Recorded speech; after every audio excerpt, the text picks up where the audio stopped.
Gold, trusted gold buyers. మీరు తాకట్టు పెట్టిన బంగారాన్ని విడిపించి ఈ రోజు ఉన్న మార్కెట్ ధరకు కొనబడను. కానీ మనం ఏం చూసామంటే దాని తర్వాత ఒక సీజ్ ఫైర్ అనౌన్స్మెంట్ ట్రంప్ చేశారు. దాన్ని అంగీకరించుకుంటా అట్లా ఇట్లా కాకుండా చెప్పి ఇరాన్ కూడా సో అండ్ సో స్టేట్మెంట్ ఇచ్చారు అంతే, సేయింగ్ దట్ మేము ఒక 10-point ప్రపోజల్ పెట్టాము, దాన్ని అంగీకరించిస్తే దాని స్టార్టింగ్ పాయింట్ ఆఫ్ టాక్స్ ఉంటే మేము కూడా we will also strait of హార్మోస్ని స్లోలీ ఓపెన్ చేస్తాం subject to lot of conditions. వాళ్ళ ఐఆర్జీసీ ఇన్స్పెక్షన్స్ ఉంటుంది, అలౌ చేయాల్సి వస్తుంది. అది కాకుండా టెక్నికల్ ప్రాబ్లమ్స్ ఉంది, అది కూడా సార్ట్ అవుట్. ఇప్పుడు ఏం జరిగిందంటే ట్రంప్ అమెరికాలో ఇప్పుడు కామెంటేటర్స్ ఒకవైపు ట్రంప్ టాకో అంటారు వీళ్ళు, ట్రంప్ ఆల్వేస్ చికెన్స్ అవుట్ అంటే లాస్ట్ మినిట్లో విత్డ్రా చేసుకుంటాడు ట్రంప్. అదే జరిగింది ఈసారి. ఈ యుద్ధం అమెరికాకి ఒక పెద్ద వియట్నాం వార్ లాగానే ఒక డిబాకల్ అయిపోయింది. ట్రంప్ అంగీకరించుకున్న 10 కండిషన్స్లో ఒకటి, యురేనియం గురించి ట్రంప్ మాట్లాడకూడదు, అమెరికా మాట్లాడకూడదు. నో మనం అర్థం చేసుకోవాలి కవిత గారు, ఈ యుద్ధం మొదలైంది ఇజ్రాయెల్తోనే, అమెరికాతో కాదు. ప్రాబ్లం ఇప్పుడు కూడా ఇజ్రాయెల్కి ఉంది, అమెరికాకి ప్రాబ్లం లేదు.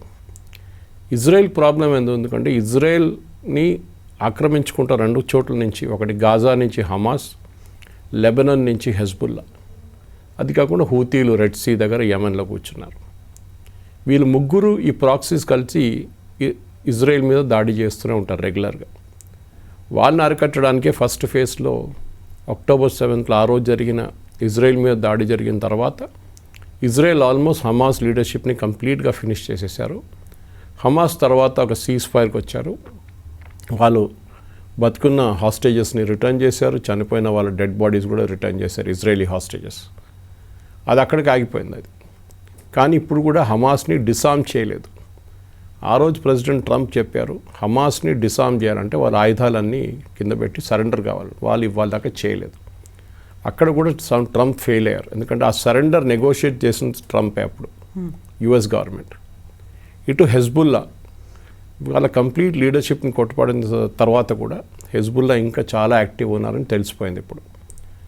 ఇజ్రాయెల్ ఏమో లిటనీ రివర్ దాకా అంటే సదర్న్ లెబనాన్ దాకా మొత్తం ఆక్యుపై చేసుకున్న తర్వాత కూడా 130,000 మంది అక్కడి నుంచి వాళ్ళు కంప్లీట్గా మూవ్ చేసేసారు పాపులేషన్, లెబనీస్ పాపులేషన్ని. దాని తర్వాత కూడా స్టెబిలైజ్ చేయలేకపోతున్నారు.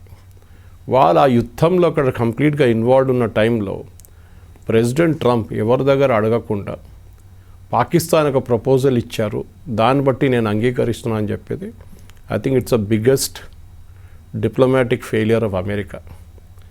పాసిబిలిటీ దీని నుంచి ట్రంప్ రికవర్ కారు.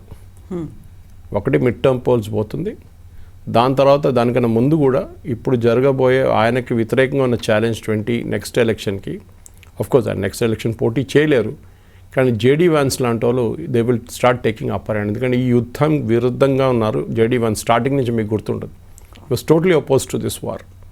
ఎందుకు ఈ యుద్ధం అక్కర్లేదు, మన యుద్ధం కాదు కదా, ఇది ఇజ్రాయెల్ వాళ్ళ యుద్ధం, వాళ్ళు చూసుకుంటారని చెప్తే ట్రంప్ వినలేదు. ట్రంప్ వెళ్ళి దిగాడు దీంట్లో. ఇప్పుడు ఇజ్రాయెల్ ఏమంటున్నారంటే మా దగ్గర మీరు అసలు కన్సల్టే చేయలేదు, చేయకుండా మా గురించి మీరు ఎట్లా పీస్ డీల్ చేస్తారు, మా వైపు ఉన్నది మేము చూసుకుంటాం, హెజ్బుల్లా డీల్ చేస్తున్నాం మేము, you cannot agree to Iran's condition saying హెజ్బుల్లాని ముట్టకూడదని మీరు ఎట్లా అంటారండి, అది హౌ ఇట్స్ నాట్ పాసిబుల్ అని. దానికోసం ఇవాళ పొద్దున కూడా ఈ సీజ్ ఫైర్ అనౌన్స్మెంట్ జరిగిన తర్వాత కూడా ఆల్మోస్ట్ 4 గంటల సేపు ఇజ్రాయెల్ బేరూట్ మీద చుట్టుపక్కల ఏరియాస్ మీద బాంబింగ్ చేశారు. వాళ్ళు ఇంకా చేస్తారు కూడా. ఇజ్రాయెల్ ది సీజ్ ఫైర్ని అంగీకరించారు.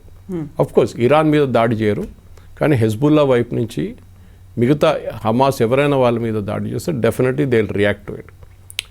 ఇజ్రాయెల్లో ఉన్న ఆపోజిషన్ లీడర్, యూజువల్లీ వీళ్ళ ఆపోజిషన్ లీడర్స్ క్రిటిసైజ్ చేయరు వాళ్ళ గవర్నమెంట్, మనలా కాదు. యుద్ధం ఉంటే వాళ్ళు గవర్నమెంట్ని బ్యాక్ చేస్తారు, కానీ గవర్నమెంట్ వ్యతిరేకంగా మాట్లాడరు. కానీ అక్కడున్న ఆపోజిషన్ లీడర్ కూడా ఇవాళ ట్వీట్ చేశారు. ఆయన ఏమన్నారంటే ఇది ఏంటి నెటన్యాహుని ఇట్లా ఇన్సల్ట్ చేశారు ట్రంప్, ఇజ్రాయేలీ ప్రజల్ని ఇన్సల్ట్ చేశారు, మన దగ్గర అడగకుండా మన వ్యతిరేకంగా పోరాడుతున్న టెర్రరిస్ట్ వాళ్ళని సపోర్ట్ చేస్తూ ట్రంప్ ఎట్లా సీజ్ ఫైర్ డిక్లేర్ చేస్తారు, నెటన్యాహు హెస్ ఫెయిల్డ్ అన్నారు. ఇది పెద్దగా స్టేట్మెంట్, ఎందుకంటే కవిత గారు ఇజ్రాయెల్లో ఎలక్షన్స్ వస్తుంది దగ్గరే, 2-3 నెలలు వచ్చేస్తుంది ఎలక్షన్. దాంట్లో నెటన్యాహు ఇప్పుడు దాకా లీడింగ్లో ఉన్నారు. కానీ ఈ స్టేట్మెంట్తో, ఈ సీజ్ ఫైర్తో బహుశా నెటన్యాహు ఫ్యూచర్ కూడా డౌట్లో ఉంది ఇప్పుడు. ఇజ్రాయెల్ లాబీ, యూఎస్లో ఉన్న లాబీ చాలా పవర్ఫుల్. ఇది ఏ అమెరికన్ ప్రెసిడెంట్ అయినా, రిపబ్లికన్ అయినా, డెమోక్రాట్ అయినా భయపడతారు. మీడియా వాళ్ళ చేతిలో ఉంది, ఫైనాన్స్ వాళ్ళ దగ్గర ఉంది. సో ఈ జూయిష్ లాబీ అనేది చాలా పవర్ఫుల్ లాబీ. వాళ్ళు ఇప్పుడు చూడండి, ఎందుకంటే ఈ సీజ్ ఫైర్ ఎట్లయినా ఉండదు ఎక్కువ రోజులు. ఎందుకంటే దీంట్లో పెట్టిన కండిషన్స్ అమెరికా అంగీకరిస్తే ట్రంప్కి అక్కడ ఉద్యోగం ఉండదు రేపు.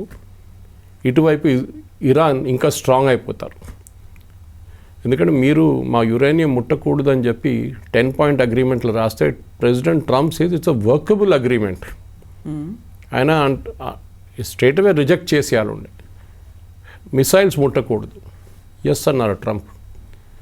అమెరికన్ ఫోర్సెస్ గల్ఫ్ నుంచి మొత్తం విత్డ్రా చేసుకోవాలి, ఎక్కడెక్కడ డిప్లాయ్ ఉన్నారో వెళ్ళిపోవాలి.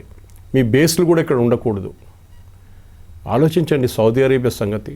వాళ్ళు భయపడతారు. Osama bin Laden next version వచ్చి సౌదీ అరేబియాని టేక్ ఓవర్ చేసుకుంటారు రేపు. ఖతార్ కూడా అంతే, 4 లక్షల మంది వాళ్ళ పాపులేషన్. ఈజీగా టేక్ ఓవర్ చేసుకోవచ్చు ఖతార్ని. ఆర్మీ లేదు, ఏం లేదు వాళ్ళ మీద. రేపు ఈవెన్ సేమ్ ఇరాన్ దాడి చేస్తే కూడా ఏం చేయలేరు వాళ్ళు రేపు. ఎందుకంటే ఇరాన్ దగ్గర చాలా యాక్టివ్ ఆర్మీ ఉంది. వాళ్ళు 2 యుద్ధాలు చేశారు ఇప్పుడు దాకా. అమెరికాని అడ్డుకున్నారు ఇంత బాగా. సో రేపు ఇట్లాంటి సిచ్యువేషన్లో గల్ఫ్ కంట్రీస్ రియలీ భయపడతారు ఈ సీజ్ ఫైర్తో. ఇప్పుడు సరే ఫైనల్ సీజ్ ఫైర్ టెక్స్ట్ ఏమొస్తుందో చూద్దాం. కానీ అమెరికా ఇప్పుడు ఏమంటున్నారు, ఇప్పుడు లేటెస్ట్ నేను మీతో మాట్లాడే ముందు I was checking the news.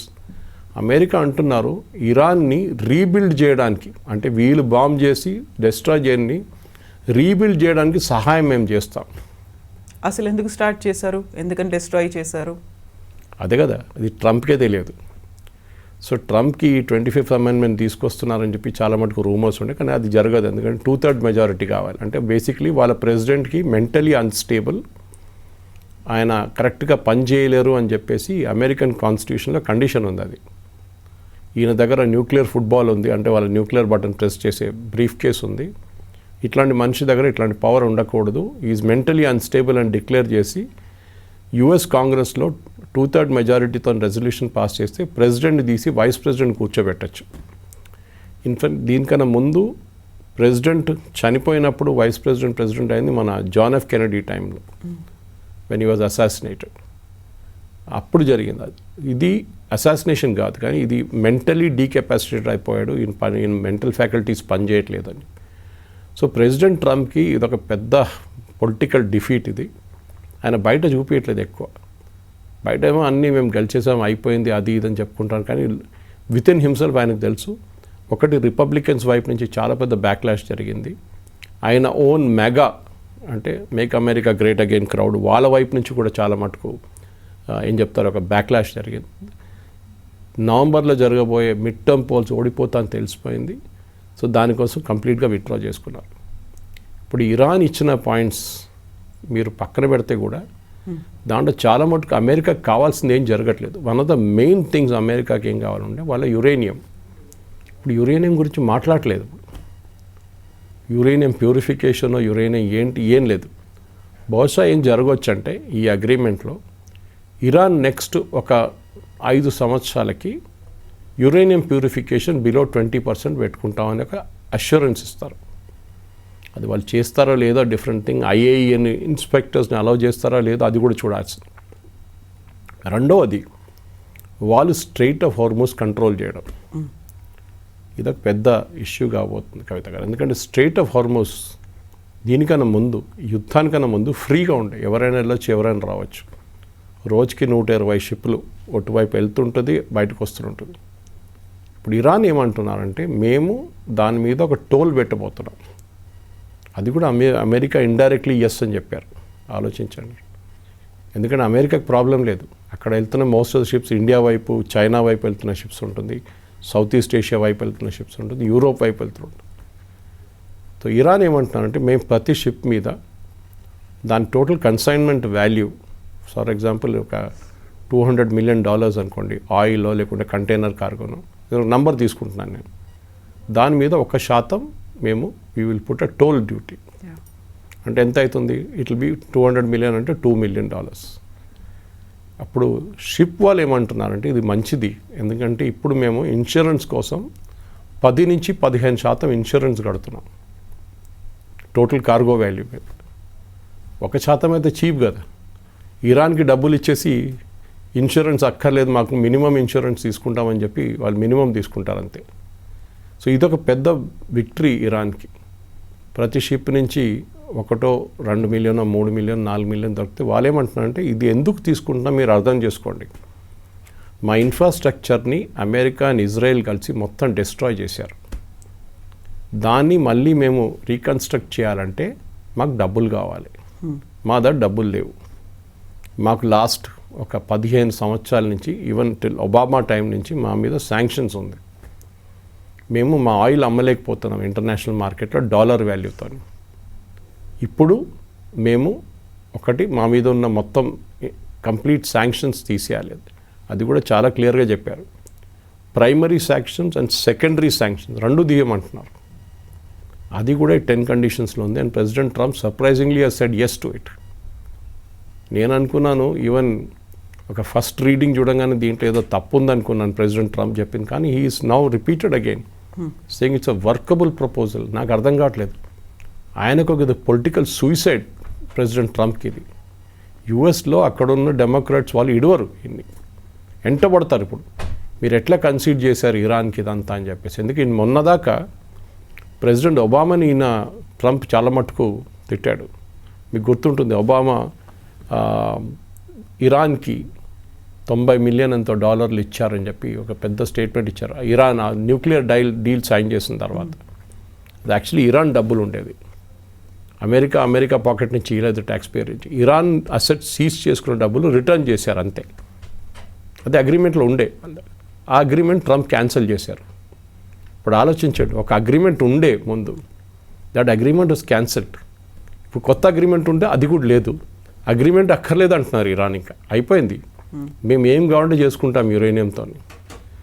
దీనికన్నా ముందు కూడా ట్రంప్ చాలాసార్లు చెప్పారు, ఈవెన్ ప్రెస్ మీట్లో చెప్పారు ఆయన, దట్ ఏ రోజు ఇరాన్ దగ్గర న్యూక్లియర్ ఆయుధాలు వస్తుందో ఆ రోజు ఇజ్రాయెల్ మ్యాప్లో ఉండదు, మొత్తం వైప్అవుట్ చేసేసారు ఇజ్రాయెల్ అని చెప్పారు.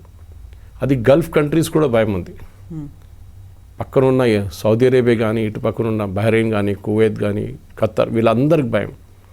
ఒకసారి and they proved it, come what may. Saudi Arabia ఒక యుద్ధం పార్టిసిపేట్ చేయలేదు, ఖత్తర్ చేయలేదు, వీళ్ళెవ్వరు కూడా ఒక direct war except for Iraq ఒక్కసారే వాళ్ళు 2 యుద్ధాలు ఫైట్ చేశారు. ఒకటి ఇరాన్తో 8 సంవత్సరాలు, దాని తర్వాత మన సద్దాం హుసేన్ గద్దె దింపినప్పుడు ఆ particular weapons of mass destruction కోసం వచ్చిన కంప్లీట్ యుఎస్ ఫోర్సెస్ 2 సార్లు యుద్ధం జరిగింది ఇరాక్లో. వాళ్ళకు కొంచెం ఎక్స్పీరియన్స్ ఉంది, కానీ మిగతా ఏ దేశానికి అక్కడ ఎక్స్పీరియన్స్ లేదు. సో టుడే ట్రంప్ ఐడియా ఏంటంటే అక్కడ ఇరానియన్ ఆయిల్ని కంట్రోల్ చేయడం, అదే ఆయన మెయిన్ టాక్. మీరు చూసుంటారు, వెనిజువేలా ఎందుకు వెళ్ళారు, ఆయిల్ కోసం వెళ్ళారు. ఇరాన్ ఎందుకు వచ్చారు, ఆయిల్ కోసం వచ్చారు. That is it. ఈ ఆయిల్ కోసమే ఈ గొడవ అంతా జరిగింది, యురేనియం కాదు, మిస్సైల్ కాదు, ఏం కాదు. అండ్ డెఫినెట్లీ దీని ఒక పెద్ద బ్యాక్లాష్ నెక్స్ట్ ఒక 2-3 రోజుల్లో ఒకసారి ఫైనల్ డీటెయిల్స్ బయటకు వస్తే నేను ప్రెడిక్ట్ కూడా చేస్తాను, బహుశా ఈ ఇస్లామాబాద్లో జరగాల్సిన టాక్స్ కూడా ఒక్కొక్కసారి జరగకపోవచ్చు. ఏప్రిల్ 10th అవుతాయి అని అనుకున్నవి జరగదు అది నేను అనుకుంటాను, ఎందుకంటే it will be a political suicide for Trump. And Israeli pressure ఎంత ఎక్కువ ఉంటుందంటే ట్రంప్ మీద యుఎస్ మీడియాలో అటాక్స్ మొదలవుతుంది, అది ట్రంప్ తట్టుకోలేరు అది. So that will be the end of political Trump అక్కడి నుంచి. అండ్ రాజీనామా చేసి వెళ్ళిపోతారు, that's a different thing. But ఒక లేమ్ డక్ ప్రెసిడెంట్ అయిపోతారు. దట్ ఇరాన్ లాంటి ఒక రాష్ట్రం మీద మీరు ఏమేమి చెప్పారు, మొత్తం సివిలైజేషన్ని ఫినిష్ చేసేస్తాను, ఒక బిల్డింగ్ ఉండదు, ఒక బ్రిడ్జ్ ఉండదు, ఒక ఏం చెప్తారు పవర్ ప్లాంట్ ఉండదు, ఏముండదు అని చెప్పిన మనిషి వచ్చి పులిలాగా వచ్చి పిల్లిలాగా వెళ్ళిపోయారు అంతే. అది జరిగిందనమాట. So definitely this is Trump the పెద్ద పొలిటికల్ లైఫ్లో ఇది పెద్ద ఒక ఏం చెప్తారు ఒక బ్లాక్ మార్క్. కాకపోతే ప్రపంచానికి మాత్రం ఒక రిలీఫ్ అనేది కనిపించింది. ఏం జరగలేదు, అంతా బాగానే ఉంది, కొంచెం మన మీద బర్డెన్ పడకుండా తగ్గింది, కనీసం ఒక 2 వీక్స్కైనా పీస్ఫుల్గా ఉండబోతోంది అనేటువంటి ఒక రిలీఫ్. ఎంత అయినప్పటికీ కూడా ట్రంప్ అలా ఎందుకు చేశాడు అనుకున్నప్పుడు పోన్లే థ్యాంక్ గాడ్ ఇప్పటికైనా యాక్సెప్ట్ చేశాడు అనే ఒక ఫీల్ అనేది ఉంది. బట్ నెక్స్ట్ ఏం జరగబోతోంది? అంత ఈజీగా ఎంత పొలిటికల్ సూసైడ్ అనుకున్నప్పటికీ ఇరాన్ మాత్రం అంత స్ట్రాంగ్గా ఎలా ఉండగలిగింది, తన మాటని ఎలా నెగ్గించుకోగలిగింది అనేది. మనం దీనికన్నా ముందు కూడా మాట్లాడాం కవిత గారు. ఇరాన్ సద్దాం హుస్సేన్తో 8 నుంచి 9 సంవత్సరాల యుద్ధం ఒకటి ఉండే. ఇంగ్లీష్లో అంటారు కట్టింగ్ యువర్ టీత్ అంటారు, అంటే మీ ఎక్స్పీరియన్స్ మీరు అక్కడి నుంచి వచ్చింది. 9 సంవత్సరాలు సద్దాం హుస్సేన్ లాంటి ఇరాక్లోని ఆర్మీతో పోరాటం చేయడం అనేది ఈజీ కాదు. ఆ యుద్ధంలో ఎవరు గెలవలేదు, సద్దాం హుస్సేన్ గెలవలేదు, ఇరాన్ కూడా గెలవలేదు. కానీ చాలామంది చనిపోయారు, వేలాది మంది చనిపోయారు సోల్జర్స్, ఇక్కడ అక్కడ 2 వైపులు. డ్యామేజెస్ చాలా జరిగినాయి. ఎయిర్ ఫోర్స్ ఇద్దరిది ఆల్మోస్ట్ నాశనం అయిపోయింది. దాని తర్వాత ఈవెన్ స్ట్రేట్ ఆఫ్ హొర్ముస్, ఈ హొర్ముస్ మనం ఇవాళ మాట్లాడుతున్నాం, ఆ రోజు కూడా హొర్ముస్ మీద షిప్పుల మీద దాడి చేశారు. ట్యాంకర్ వార్ అంటారు దాన్ని. వీళ్ళిద్దరు అక్కడిక్కడ బాంబ్ చేసుకున్నారు, మొత్తం స్ట్రేట్ ఆఫ్ హార్మోస్ ఆగిపోయింది. అప్పుడు కూడా కొత్తదేం కాదు, ఆ రోజు జరిగింది. సో ఇరాన్కి ఏంటంటే వాళ్ళకు ఒక ఎక్స్పీరియన్స్ ఉంది ఫైటింగ్ చేసి. రెండవది దానికన్నా ముందు కూడా మాట్లాడాం మనం, ఇది ఒక మేజర్ ఎనిమీతో మీకు పోరాడుతున్నప్పుడు, అది యుక్రెయిన్ రష్యా వార్లో కూడా చూస్తున్నాం మనం. మీకు తెలుసు చాలా క్లియర్గా యుఎస్ ఎయిర్ ఫోర్స్ అంటే one of the best in the world. వాళ్ళ నేవీ చాలా పెద్దది, వాళ్ళ ఆర్మ్ ఫోర్సెస్ వాళ్ళు ఎట్లయినా వాడుకోవచ్చు. కానీ మీ దగ్గర ఏముంది? మీ దగ్గర రెవల్యూషనరీ గార్డ్స్ ఉన్నారు, వాళ్ళ బసీజ్ ఫోర్స్ ఉన్నారు, మీ దగ్గర రెగ్యులర్ ఆర్మీ ఉన్నారు, వాళ్ళ ఆయుధాలు లేవు. మీరు ఎట్లా పోరాడతారు మళ్ళీ? So what is called asymmetric warfare. వాళ్ళు మీ మీద ఎయిర్ ఫోర్స్ పెట్టి బాంబింగ్ చేస్తే మీరు స్ట్రేట్ ఆఫ్ హార్మోస్ గుంచుకోండి, అయిపోయింది. మీరు వాళ్ళు దాడి చేస్తే మీరు పక్కన సౌదీ అరేబియా మీద దాడి చేయండి. ఇది యుఎస్ చేసిన అన్నిటికంటే పెద్ద తప్పు. ఎందుకంటే ఏ రోజు ఫిబ్రవరి 28 తారీఖు వాళ్ళ సుప్రీం లీడర్ మీద దాడి చేస్తే ఇజ్రాయెల్ తీసుకొచ్చి చేపించారని ఇప్పుడు చెప్తున్నారు. ఇజ్రాయెల్ కూడా అంగీకరిస్తున్నారు. ఎందుకంటే ఇంత మంచి ఛాన్స్ ఎప్పుడు దొరకదు. 40 మంది లీడర్లు, సీనియర్ లీడర్లు ప్లస్ సుప్రీం లీడర్ని కొట్టడానికి ఇంత మంచి ఛాన్స్ ఎప్పుడు దొరకదని చెప్పి కొట్టేశారు. ప్రెసిడెంట్ ట్రంప్ ఎక్స్పెక్టేషన్స్ ఏమున్నాయంటే అక్కడి నుంచి 3వ 4వ రోజులు ఇరాన్ సరెండర్ అయిపోతారు. మీకు గుర్తుంటుంది ఆ వర్డ్ ఆయన ఎప్పుడో యూజ్ చేస్తుంటే, ఐ వాంట్ కంప్లీట్ సరెండర్. కానీ ఇప్పుడు సరెండర్ పోయి ప్రెసిడెంట్ ట్రంప్ సరెండర్ అయ్యారు అమెరికాలో. సో అమెరికా టుడే ఇరాన్ ముందు ఒక ఆల్మోస్ట్ అపాలజెటిక్గా నిలబడి, స్కూల్లో ఒక స్టూడెంట్ని టీచర్ పనిష్మెంట్ ఎట్లా ఇస్తారు వాళ్ళు ఇస్తున్నారు ఇరాన్ ఇవాళ. నా మాట మీ ఆ రోజు చెప్పాము, మా మీద దాడి చేయకూడదు, మీరు చేశారు. Now you face the music. We will finish the nation, we will obliterate it. ఏం మిగలదు, వాళ్ళ దగ్గర ఏం లేదు అని చెప్పిన మనిషి ఇవాళ వాళ్ళతో మాట్లాడడానికి రెడీగా ఉన్నారు. ఆలోచించండి.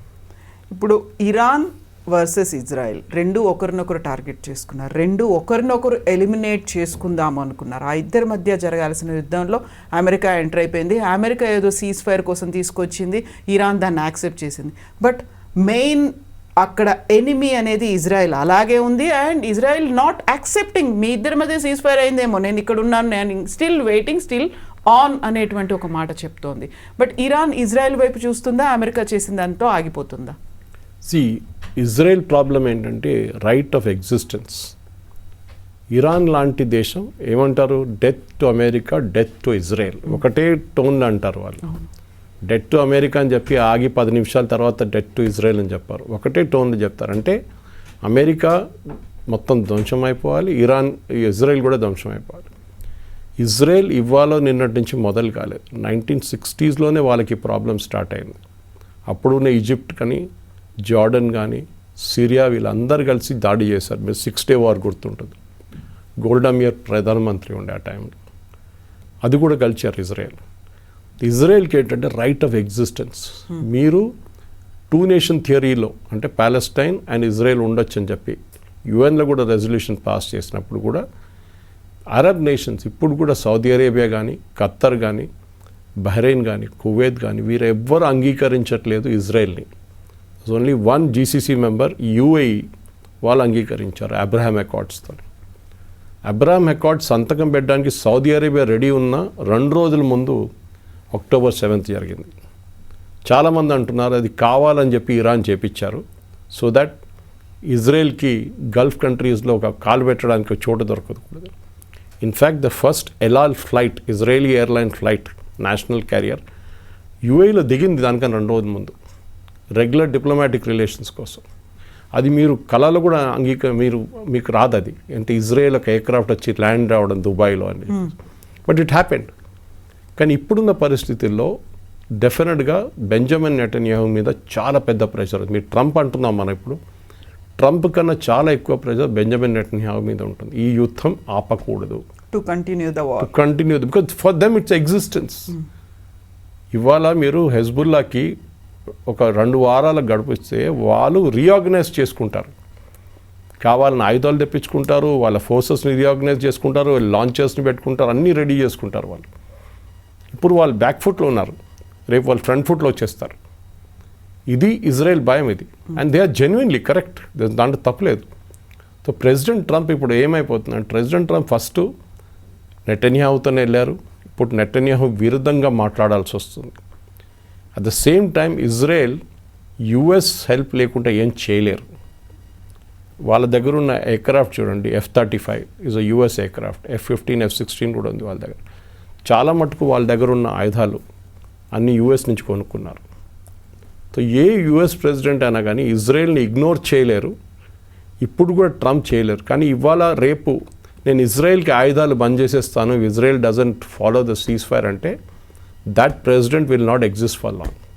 ఆయన పదవి పోతుంది ఇండైరెక్ట్గా, అంటే పవర్లెస్ అయిపోతారు ఆయన. ఇజ్రాయెల్ వాళ్ళ యుద్ధం వాళ్ళు నడిపించుకుంటారు వాళ్ళు ఎందుకంటే ఫదం ఇది కాకుండా 1 సంవత్సరం తర్వాత మళ్ళీ మొదలవుతుంది ఇది ఇష్యూ. ఇటు నుంచి హెజ్బుల్లా కొడతారు, అటు నుంచి హమాస్ వాళ్ళు చేస్తారు, అక్కడి నుంచి హూతీలు కొడతారు, same problem will start. Israel ఇప్పుడు కాదు, వాళ్ళ ఫార్మేషన్ టైం నుంచే వాళ్ళకి ఈ ప్రాబ్లం ఉంది. అప్పటి నుంచి Palestine Liberation Organization, Yasser Arafat మీకు గుర్తుంటుంది, వాళ్ళు చేసిన టెర్రరిస్ట్ అటాక్ అయితే ఏం లేదు. ఇప్పుడు జరుగుతున్నాయి అసలు ఏం లేదు. అప్పుడు చాలా మటుకు టెర్రరిస్ట్ అటాక్ జరుగుతుండే. వాళ్ళ ఒక ఎయిర్లైన్ని హైజాక్ చేసి కంపాలా తీసుకెళ్లారు, ఎంటబే, మీకు గుర్తుంటుంది. అది కాకుండా మ్యూనిక్ ఒలింపిక్స్లో వాళ్ళ ఒలింపియన్స్ని చంపారు 1971లో. ఎస్, అట్లా చాలా జరిగినాయి. So Israel knows it's a right of వాళ్ళ ఎగ్జిస్టెన్స్ కోసం పోరాడుతున్నారు వాళ్ళు, ఇంకేం దానికి కాదు వాళ్ళకి. ఏ రోజు వాళ్ళ మీద దాడులు బంద్ అయితే they are peaceful with it. మనలాగానే మనకు కూడా ఇజ్రాయెల్ లాగానే మా చుట్టుపక్కల అందరు ఎనిమీస్ మనకు, ఒకవైపు పాకిస్తాన్, ఒకవైపు చైనా, మళ్ళీ ఇప్పుడు బంగ్లాదేశ్ ఉన్నారు. ఈ టెర్రరిస్ట్ వాళ్ళకున్న టెర్రరిజం మనకు కూడా ఉంది. దట్ ఈస్ వై ఇజ్రాయెల్ మనం ఒక వైబ్ మీట్ అవుతాం ఒక ప్లేస్లో. కార్గిల్ వార్లో మనకు యుద్ధానికి హెల్ప్ చేసిన ఒకటే దేశం ఇజ్రాయెల్. ఆయుధాలు ఇచ్చారు ఆ టైంలో, యుఎస్ కూడా ఇవ్వలేదు. వాళ్ళు GPS ఆఫ్ చేసేసారు యుఎస్ మన ట్రూప్స్ కోసం. ఇట్లాంటి పరిస్థితుల్లో డెఫినెట్గా ఇండియాకి సింపతి చాలా మటుకు ఇజ్రాయెల్తోనే ఉంది. అది ఇప్పుడు కాదు, మోదీ గారు అక్కడ వెళ్ళినప్పుడు కానీ నెటన్యాహు గారు ఇక్కడ వచ్చినప్పుడు. అట్ ద సేమ్ టైం ఇరాన్తో కూడా మనకు ఒక కల్చరల్ లింక్ ఉంది, పాత కల్చరల్ లింక్.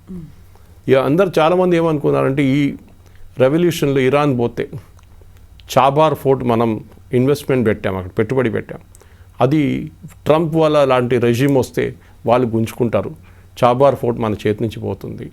పాకిస్తాన్తో చాలా close Trump, so Chabahar port India నుంచి తీసేసేయండి, ఇండియాకి యాక్సెస్ చేయకూడదు అంటారు పాకిస్తాన్. ట్రంప్ అంగీకరిస్తారు కూడా. కానీ it's good that this resume పడలేదు, వీళ్ళు డిస్పోజ్ చేయలేకపోయారు. సో రెజ్యూమ్ ఉంది ఇంకా. కానీ ఎంత ఏం చెప్తారు స్ట్రిక్ట్గా ఉంటారో రెజ్యూమ్ మనం చూడాల్సింది. ఎందుకంటే ఈయన రెజ్యూమ్ చేంజ్ అని అక్కడ వెళ్ళిండు ట్రంప్. ఇప్పుడు కూడా అంటున్నారు రెజ్యూమ్ చేంజ్ అయిపోయింది. ఫస్ట్ లెవెల్ వెళ్ళిపోయారు, సెకండ్ లెవెల్ని కొట్టేసాం, 3వ లెవెల్ చాలా రీజనబుల్ మనుషులతో మాట్లాడా. 3వ లెవెల్ వాళ్ళు పంపించిన 10 ఐటెంలు చూడండి ఒకసారి. నార్మల్ మన దేశంలో కూర్చొని మనం రీడ్ చేస్తే మనకే భయం వస్తుంది, ఏంట్రా ఇట్లాంటి కండిషన్స్ పెట్టారు వీళ్ళని ఇరాన్ అని. దాన్ని మేము అంగీకరిస్తున్నామని చెప్పి ట్రంప్ స్టేట్మెంట్ ఇచ్చారు. ఇప్పుడు అమెరికాలో మీరు మీడియా ఏ ఛానల్ అయినా ఆన్ చేయండి, అందరూ ట్రంప్ వ్యతిరేకంగా మాట్లాడుతున్నారు. That Trump has lost the war. And దాంట్లో బికాస్ ఈ కండిషన్స్ అంగీకరించారు. అమెరికా చెప్పిన ఒక్క కండిషన్ కూడా ఇరాన్ అంగీకరించట్లేదు. వాళ్ళు 15 కండిషన్స్ పంపించారు, మనకు తెలియదు అది ఏంటనేది. కానీ దాంట్లో చాలా మటుకు యురేనియం కానీ మిసైల్స్ కానీ అన్నీ ఉన్నాయి దాంట్లో. కానీ రెజీమ్ చేంజ్ జరగలేదు. అక్కడున్న రెజీమ్ వాళ్ళ పాత రెజ్యూమ్ కన్నా చాలా హార్డ్ కోర్ మిలిటెంట్ రెజ్యూమ్గా మారిపోయింది. మేజర్ చేంజ్ కవిత గారు, ఈవెన్ అమెరికన్ న్యూస్ ఛానల్స్ చెప్తున్నాయంటే వాళ్ళ ముల్లాల చేతి నుంచి రూల్ ఇప్పుడు IRGC చేతికి వెళ్ళిపోయింది. ఇరాన్ రెవల్యూషనరీ కోర్ గార్డ్ వాళ్ళ చేతిలో ఉంది. ఇప్పుడు కంట్రీ వాళ్ళు నడిపిస్తున్నారు. And they will be far more ruthless. అక్కడున్న ప్రజలు ఎవరైనా రోడ్డు మీద తిరిగి ప్రొటెస్ట్ చేస్తే అంతే సంగతి వాళ్ళది. ఇదే ట్రంప్ 45,000 మందిని చంపేశారు. ఈ 45,000 చంపిన మనుషులతోనే మీరు ఇప్పుడు మాట్లాడుతున్నారు. మీరు డిమాండ్ చేస్తారా రేపు దట్ ఈ చంపిన వాళ్ళు ఎవరెవరు ఉన్నారో వాళ్ళని ఒక ఇంటర్నేషనల్ వార్ క్రైమ్స్ ట్రిబ్యునల్ ముందు తీసుకురామని చెప్పారు ట్రంప్. He's literally last. ఆయనకి అక్కడి నుంచి ఎట్లయినా పారిపోవాలి. ఒక మంచి ఎక్స్క్యూజ్ దొరికింది, ఇది సీజ్ ఫైర్ అని చెప్పి. ఇప్పుడు ఆయన అక్కడి నుంచి మాయమైపోతాడు. ఇజ్రాయెల్ ఏం చూసుకుంటారు వాళ్ళు చూసుకుంటారు, నాకు తెలియదని చెప్పి వెళ్ళిపోతారు. అదే ఇప్పుడు జరుగుతుంది. సో ఇక్కడే మళ్ళీ ఇంకొక క్వశ్చన్ కూడా కనిపిస్తోంది. ప్రతి స్టేట్మెంట్కి స్టిక్ అయి లేరు డొనాల్డ్ ట్రంప్. ఇప్పుడు ఈ 2 వీక్స్ సీజ్ ఫైర్ అనే దానికైనా స్టిక్ అయి ఉంటారా? ఎందుకంటే ప్రతి చోట బ్యాక్లాష్ అనేది వస్తుంది, ప్రతి చోట ప్రొటెస్ట్లు అనేది అవుతున్నాయి. ఈయనే మెయిన్ చేశారు, మళ్ళీ వెనక్కి వచ్చేసారు అనేది ట్రంప్నే బ్లేమ్ చేస్తున్నారు. కాబట్టి దాన్ని రియలైజ్ అవుతారా, మళ్ళీ కంటిన్యూ చేస్తారా, ఏం చేస్తారు అని? నేను చెప్పాను చూడండి, ఈ సీజ్ ఫైర్ కొలాప్స్ అయిపోతుంది, దాంట్లో డౌట్ లేదు. అది ఇద్దరు వైలెన్స్ మళ్ళీ తిరుగుతుందా, బాంబింగ్ మళ్ళీ చేస్తారంటే అది డిఫరెంట్ థింగ్. బహుశా అమెరికన్ ఫోర్సెస్ విత్డ్రా చేయడం మొదలు పెట్టేశారు ఆల్రెడీ. సో అమెరికా ఈ వార్ నుంచి లిటరలీ విత్డ్రా చేస్తున్నారు. రేపు బాంబింగ్ కావాలంటే ఇజ్రాయెల్ చేసుకుంటారు, కానీ మేము చేయమని చెప్పేస్తారు వాళ్ళు చాలా మటుకు. బికాస్ ఇరాన్ ప్రాబ్లం ప్రిన్సిపల్ అమెరికాతో కాదు, ఇజ్రాయెల్తో ఉంది వాళ్ళకి ఇష్యూ. ఇప్పుడు కాదు, ఈ షా ఆఫ్ ఇరాన్ ఉన్న టైం నుంచి వాళ్ళకి ప్రాబ్లం ఉండే. కానీ అట్లా షా ఆఫ్ ఇరాన్ టైంలో Israel and Shah were very close. తర్వాత కదా ఖొమేనీ వచ్చి దాని తర్వాత ఒక థియోక్రాటిక్ స్టేట్గా మూవ్ అయిపోయారు. కానీ మీరు అడిగిన ప్రశ్నకి ట్రంప్ ఆయన ఈ సీజ్ ఫైర్ని కంటిన్యూ చేస్తారా లేకుంటే మళ్ళీ దాన్ని పొడిగిస్తారా అని చెప్పేసి డెఫినెట్గా దీన్ని ఎక్స్టెండ్ చేసుకుంటూ వెళ్ళిపోతారు. దీనికి అంతం ఉండదు.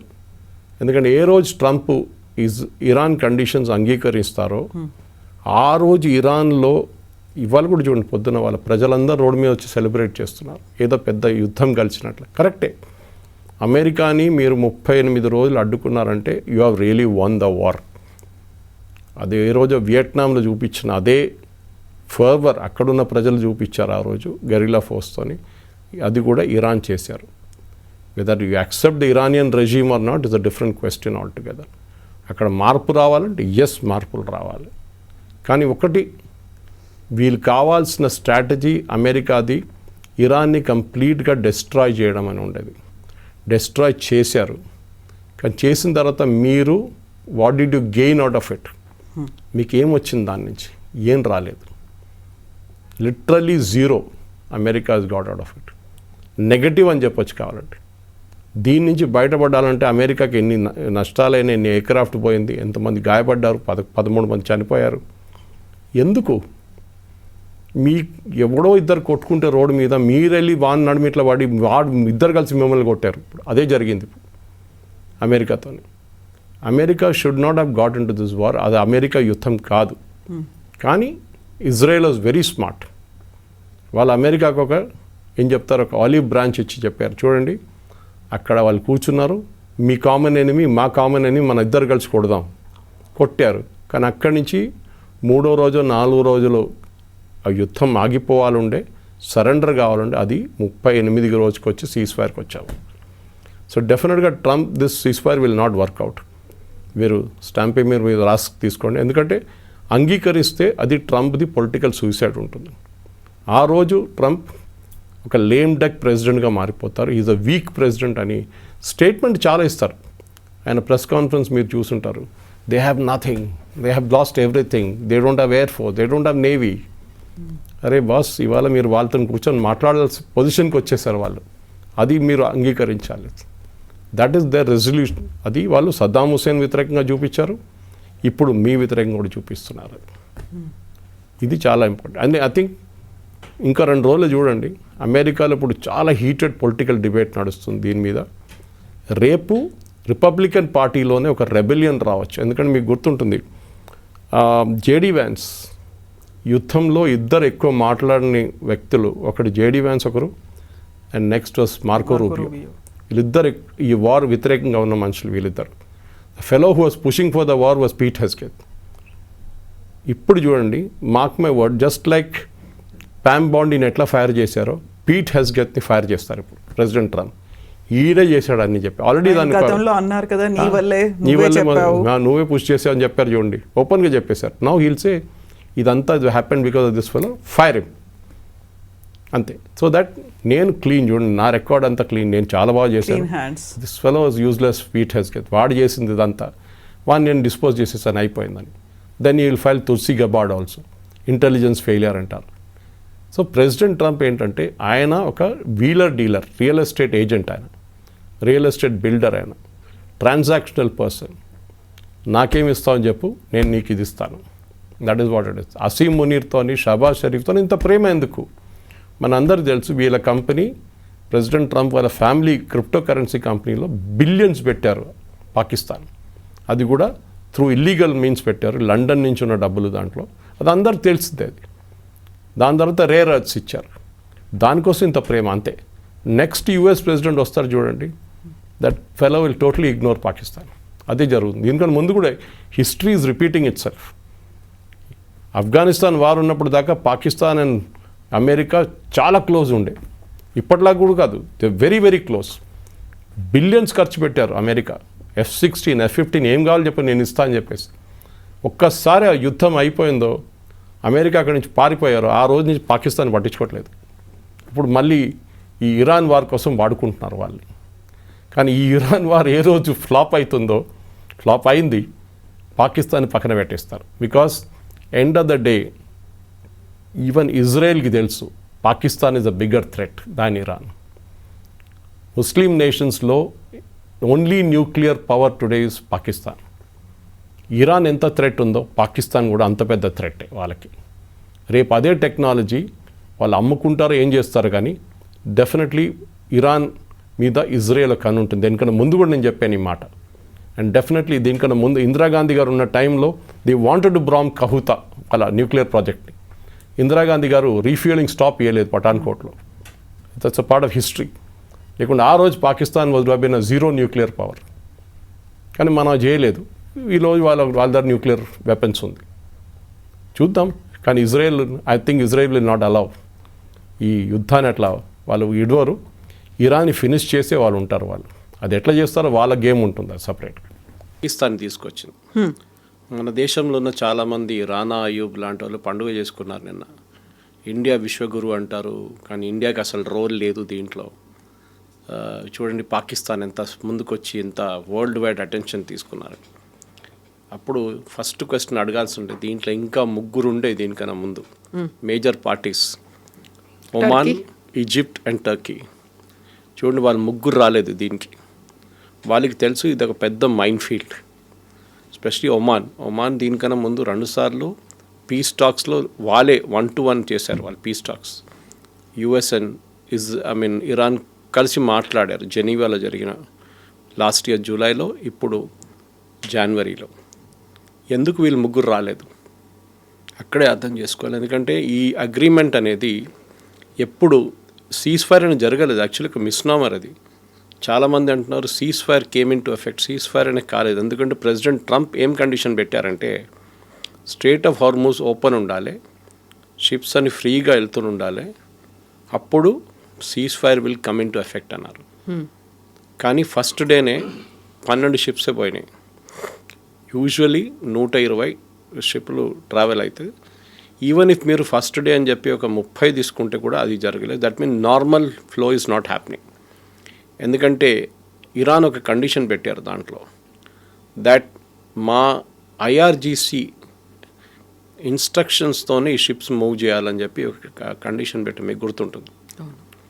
ఫస్ట్ కన్ఫ్యూజన్ ఎక్కడొచ్చిందంటే, దీంట్లో పాకిస్తాన్ ఒక 10 పాయింట్లు తీసుకొచ్చి యూఎస్కి ఇచ్చారు.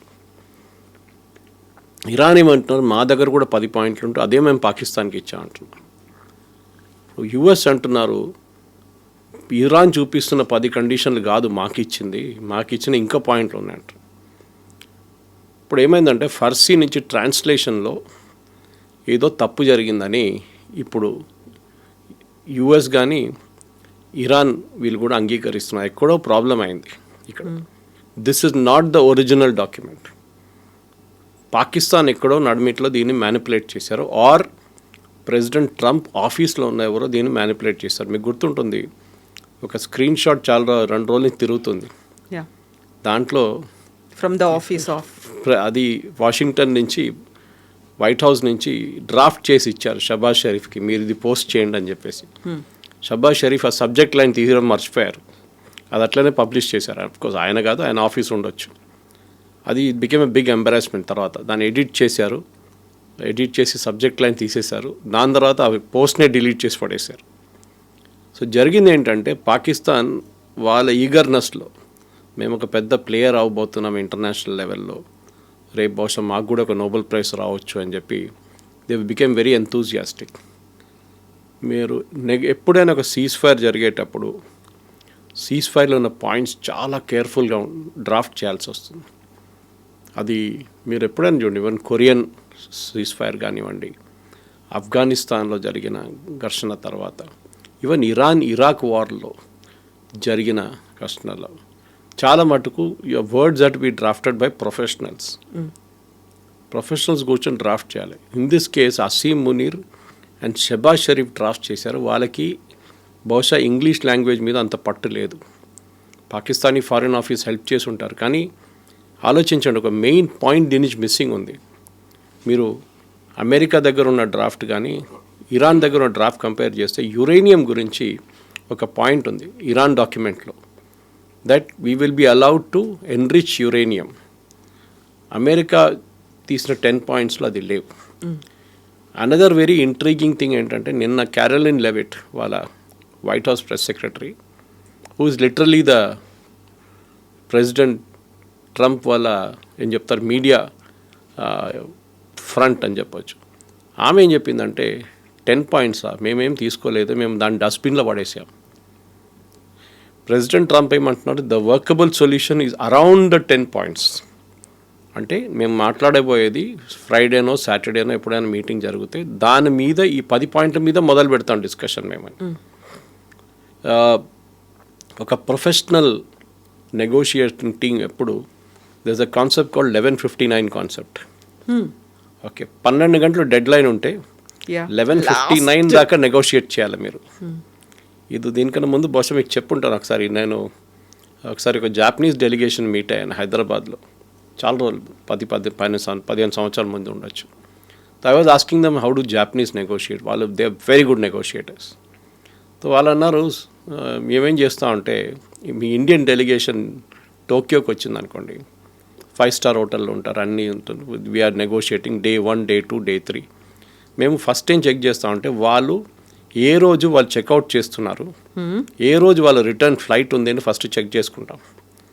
సో డే 1 నుంచి వీళ్ళు negotiate in very soft manner. కానీ డే 3 రాగానే, డే 3 ఎండింగ్ వాళ్ళు చెక్అవుట్ చేసి నైట్లో ఫ్లైట్కి వెళ్ళాలంటే అప్పుడు వాళ్ళ టెన్షన్ పెరుగుతుంది, అవుతుందా కాదు, డెస్పరేషన్ వస్తుంది. ఎందుకంటే రిటర్న్ వెళ్ళి ఇండియాలో వెళ్ళి ఏం చెప్తారు వాళ్ళు, 3 రోజులు ఇక్కడ ఉన్నాము, ఇంత ఖర్చు పెట్టాము, డిడ్ యూ మేనేజ్ సంథింగ్ అంటే నథింగ్ అంటే then they will get slotted. So దానికోసం వాళ్ళు ఏం చేస్తారంటే డెస్పరేట్గా ఏదో ఒక ఒప్పందంకి వచ్చి సైన్ చేసి వెళ్ళిపోతారు. Okay, maybe it's not a definitive agreement. దీంట్లో అగ్రిమెంట్స్ చాలా ఉంటాయి. డెఫినెటివ్ అంటే యూ ఫైనలైజ్డ్ ఇట్, ఇది డెఫినెట్గా అది డ్రాఫ్ట్ అగ్రిమెంట్. ఇప్పుడు జరిగింది ఏంటంటే, షబాజ్ షరీఫ్ ఆయన ఎంతూజియాజంలో ఈ ఎక్స్చేంజ్ ఆఫ్ డాక్యుమెంట్స్లో 2-3 పాయింట్స్ మిస్ అయిపోయారు. ప్రెసిడెంట్ ట్రంప్ అంటున్నారు దీంట్లో లెబనన్ లేదు, దేర్ ఇస్ నో లెబనన్. కానీ ఇరాన్ ఏమంటున్నారంటే, and I will use the exact words, Iran will resume attacks on US assets in the region. అంటే Kuwait, Bahrain, Qatar, Saudi Arabia, వీళ్ళందరి మీద మేము దాడి చేస్తాం. UAE if aggression against resistant groups continues. Iran డెఫినేషన్లో resistance groups అంటే హూతీల్, Hamas, Hezbollah. మీరు వాళ్ళ వ్యతిరేకంగా మీరు స్ట్రైక్స్ చేస్తే మేము ఇక్కడ వీళ్ళ వ్యతిరేకంగా కొడతాం. నిన్న పొద్దున ఇజ్రాయెల్ ఈ సీజ్ ఫైర్ అనౌన్స్మెంట్ రాగానే within 4 hours one of the biggest attacks జరిగింది బేరూట్ మీద. బహుశా ఈ లాస్ట్ 10 సంవత్సరాల్లో ఇంత పెద్ద 500 మిస్సైల్స్ బాంబ్స్ యూజ్ చేశారు. 10 నిమిషాల్లో 200 ఎయిర్క్రాఫ్ట్ యూజ్ చేశారు ఇజ్రాయెల్. అంత భారీ బొంబార్డ్మెంట్ ఇవాళ దాకా జరగలేదన్నారు. ఇజ్రాయెల్ ఏమంటున్నారు that we have hit the command and control. పెద్ద లిస్ట్ ఇచ్చారు. ఇంటెలిజెన్స్ సెంటర్స్ కానీ, వాళ్ళ గ్రౌండ్ లాంచ్ సెంటర్స్ కానీ, వాళ్ళు ప్లాన్ చేస్తున్న ఇంటెలిజెన్స్ బాంబింగ్ సెషన్స్ కానీ ఇదంతా కొట్టాం మేమని చెప్తారు. ఇక్కడేం చేశారంటే ఇరాన్ ఇమ్మీడియట్గా వాళ్ళు ఫుజిరా మీద అటాక్ చేశారు, which is the oil depot of UAE. యూఏఈకి ఎమిరేట్స్ ఉన్నాయి కదా, చాలా ఎమిరేట్స్ ఉన్నాయి, 7 ఉన్నాయి. ఎమిరేట్స్లో దుబాయ్కి ఆయిల్ లేదు, అబుదాబీ దగ్గర ఆయిల్ ఉంది. బట్ వాళ్ళు Abu Dhabi is landlocked, so they have to literally take it across to Fujairah. Fujairah నుంచి పంపించాల్సి వస్తుంది, అక్కడ పెద్ద షిప్స్ రాలేరు అబుదాబీ. సో ఫుజిరాకి తీసుకెళ్ళి అక్కడి నుంచి through that same strait of Hormuz నుంచి బయటకు వెళ్ళి నిన్న దాని మీద దాడి చేశారు. It is like Kharg Island of Iran, okay, equivalent చెప్పాలంటే. చాలా డ్యామేజ్ జరిగింది నేను అక్కడ. సో ఈ యుద్ధం అనేది చాలామంది ఎంతూజియాస్టిక్గా హ్యాపీగా అంతా అయిపోయిందిలే, సీజ్ ఫైర్ అయిపోయింది అనుకోండి. Ceasefire is still not there. Ceasefire ఇప్పుడు దాకా అసలు అమల్లో రాలేదు. మాట్లాడదాం చెప్తున్నారు కానీ ఈ మాట్లాడడం కూడా ఏం జరగదు. ఎందుకంటే JD Vance was going to lead the US delegation. ఆయన కూడా చాలా క్లియర్గా చెప్పారు, certain things are off the table. అంటే ఈ పాయింట్స్ డిస్కషన్కే రాదు. దాంట్లో ఆయన first point was about uranium, that ఇరాన్కి యురేనియం మేము ఇవ్వము. అండ్ నిన్నటి నుంచి అమెరికాలో కూడా ప్రెసిడెంట్ ట్రంప్ వ్యతిరేకంగా చాలా మటుకు ప్రెషర్ రావడం మొదలుపెట్టింది, that he has conceded to the Iranians అని చెప్పి ఆయన ఎంతూజియాజంలో. అదే టైంలో నేను చెప్పాను చూడండి, ఇజ్రాయెల్లో వాళ్ళ ఆపోజిషన్, యూజువలీ ఇజ్రాయెల్లో ఒక యుద్ధం జరుగుతున్నప్పుడు ఆపోజిషన్ పార్టీస్ ఎప్పుడు అపోజ్ చేయరు, వాళ్ళు గవర్నమెంట్తోనే ఉంటారు వాళ్ళు. కానీ నిన్న ఫస్ట్ టైం వాళ్ళ ఆపోజిషన్ పార్టీ కూడా లీడర్ కూడా బెంజమిన్ నెటన్యాహుని అటాక్ చేశారు. అక్టోబర్లో వాళ్ళ నెక్స్ట్ ఎలక్షన్ ఉంది. సో బెంజమిన్ నెటన్యాహుని ప్రెషర్ మీద తీసుకురావడానికి మీరు ఎట్లా నెగోషియేట్ చేశారు సీజ్ ఫైర్, మీకు ఎవరు ఆథరైజేషన్ ఇచ్చారు సీజ్ ఫైర్ కోసం, మా దగ్గర కన్సల్ట్ చేయలేదే అంటే బెంజమిన్ నెటన్యాహు అన్నారంట, నాకు తెలియదు, I'm not privy to this. Then how did President Trump make a concession? So president Trump కూడా నిన్న బ్యాక్అవుట్ అయ్యారు. ఈ said nothing, strait of Hormuz close చేసేసారు ఇరాన్ నిన్న నుంచి ఈ అటాక్ జరిగిన తర్వాత బెయిరూట్లో. సో స్టేటస్ కో ఎట్లా ఉంది, యథాతథి అట్లా ఉంది. And we are ready to attack Iran again, మా అసెట్స్ అంతా రెడీ ఉన్నారు. అండ్ ఇన్ఫ్యాక్ట్ జేడీ వ్యాన్స్ గారు ఒక వర్డ్ కూడా యూజ్ చేస్తారు, we got a finger on the trigger, ready fire చేయడానికి. సో సిట్యువేషన్ 3 రోజుల ముందు ఎట్లా ఉండే అదే స్టేటస్కి వచ్చేసాయి. ఇప్పుడు నాకు డౌట్ ఇప్పుడు ఏమొస్తుందంటే ఈ టాక్స్ జరుగుతుందా లేదా అనేది. ఎగ్జాక్ట్లీ కొన్ని గంటల్లో ఇస్లామాబాద్లో జరుగుతాయి అనేటువంటి మాట చెప్తుంది పాకిస్తాన్. కానీ దీంట్లో ఇంకొక చాలా క్రూషియల్ ఫ్యాక్టర్ ఇవాళ ఐ థింక్ టైమ్స్ ఆఫ్ ఇండియాలో వచ్చింది అనుకుంటాను, టైమ్స్ ఆఫ్ ఇండియాలో, దట్ ఇరాన్ అండ్ పాకిస్తాన్ ఇంత క్లోజ్ ఎందుకున్నారు, పాకిస్తాన్తో ఈ పని ఎందుకు చేపిస్తున్నారు ఇరాన్ అని చెప్పి ఒక మీడియాలో క్వశ్చన్ వచ్చింది. దానికి కారణం ఏంటంటే Iranian revolutionary guards and Pakistan ఆర్మీకి ఒక కనెక్షన్ ఉంది. ఓకే, వీళ్ళ నడుమిట్లా చాలా డీల్స్ ఉన్నాయి, ఎస్పెషలీ డ్రగ్ డీల్స్ నడుస్తాయి చాలా మటుకు. అది కాకుండా ఆయుధాల డీల్స్ నడుస్తుంది. Even AQ Khan who was the father of the nuclear establishment in Pakistan, ఆనే పాకిస్తాన్ ఒక న్యూక్లియర్ స్టేట్గా తయారు చేశారు. ఇరాన్ దగ్గర ఇప్పుడున్న న్యూక్లియర్ టెక్నాలజీ ఆ రోజు 80s 90sలో అమ్మింది ఏక్యూ ఖాన్.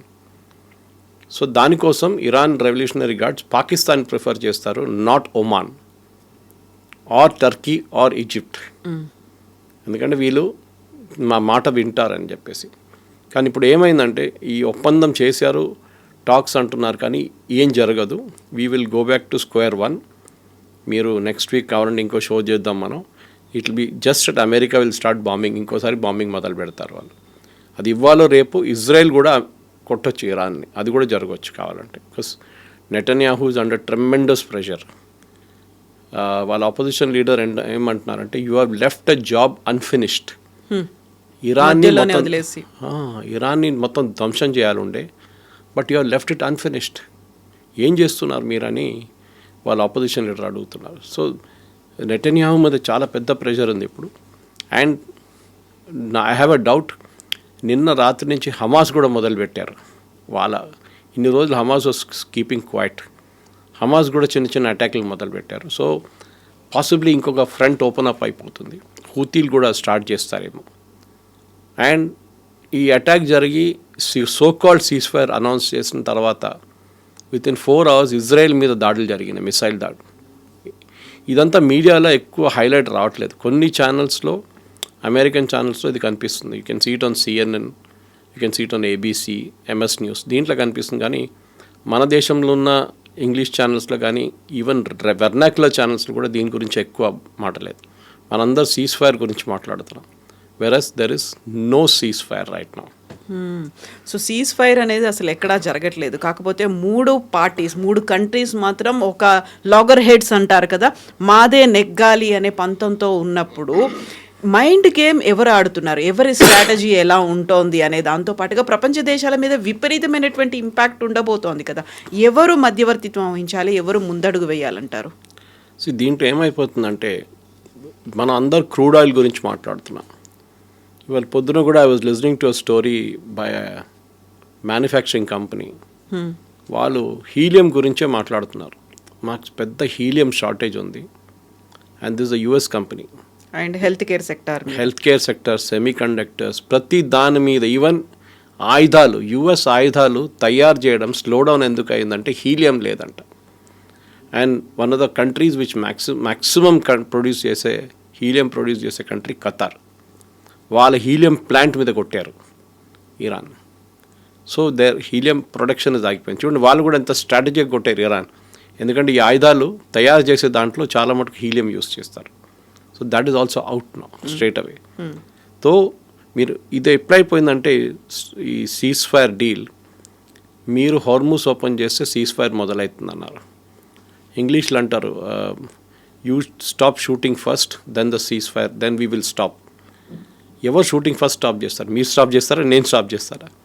అది ఎవరు క్లారిటీ ఇవ్వలేదు. ఇది ఎందుకంటే again the problem is professional negotiators రాలేదు దీంట్లో. PLO అండ్ ఇజ్రాయెల్ దీనికన్నా ముందు I think it was Jimmy Carter's time, Yasser Arafat and was it Shimon Peres or Menachem Begin, వీళ్ళిద్దరిలో ఎవరో ప్రధానమంత్రి ఉన్నారు ఆ టైంలో. వాళ్ళు ఒక ఒప్పందానికి వచ్చారు, పీస్ అగ్రిమెంట్. మీకు గుర్తుంటుంది, that is the first time PLO recognize చేశారు ఇజ్రాయెల్ని, that you have a right to exist. Nobel prize వచ్చింది వీళ్ళ ముగ్గురికి దాంట్లో. సో అట్లాంటి ఒక ఒప్పందం రావాలంటే యూ నీడ్ ప్రొఫెషనల్ నెగోషియేటర్స్.